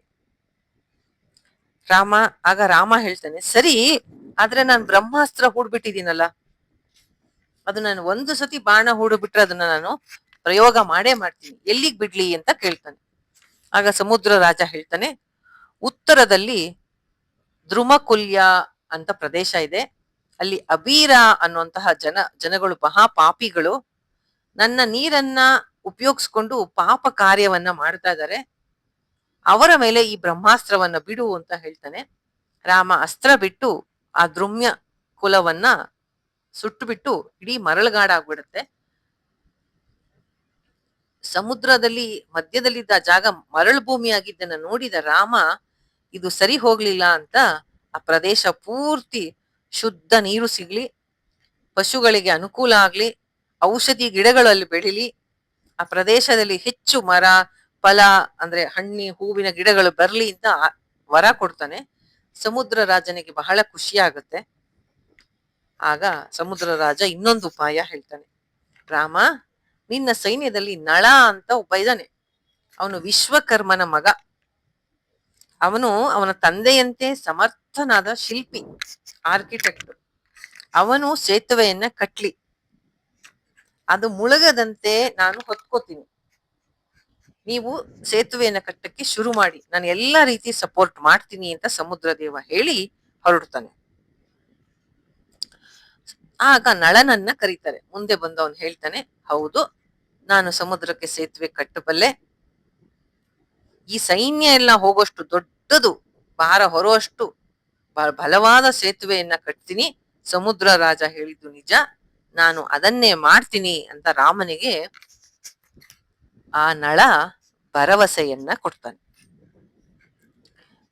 ಮುಂದಿನ ನೆಕ್ಸ್ಟ್ ಕ್ಲಾಸಲ್ಲಿ ಸೇತು ಬಂಧನ, ಅದನ್ನ ನೆಕ್ಸ್ಟ್ ನಾಳೆ ನೋಡೋಣ.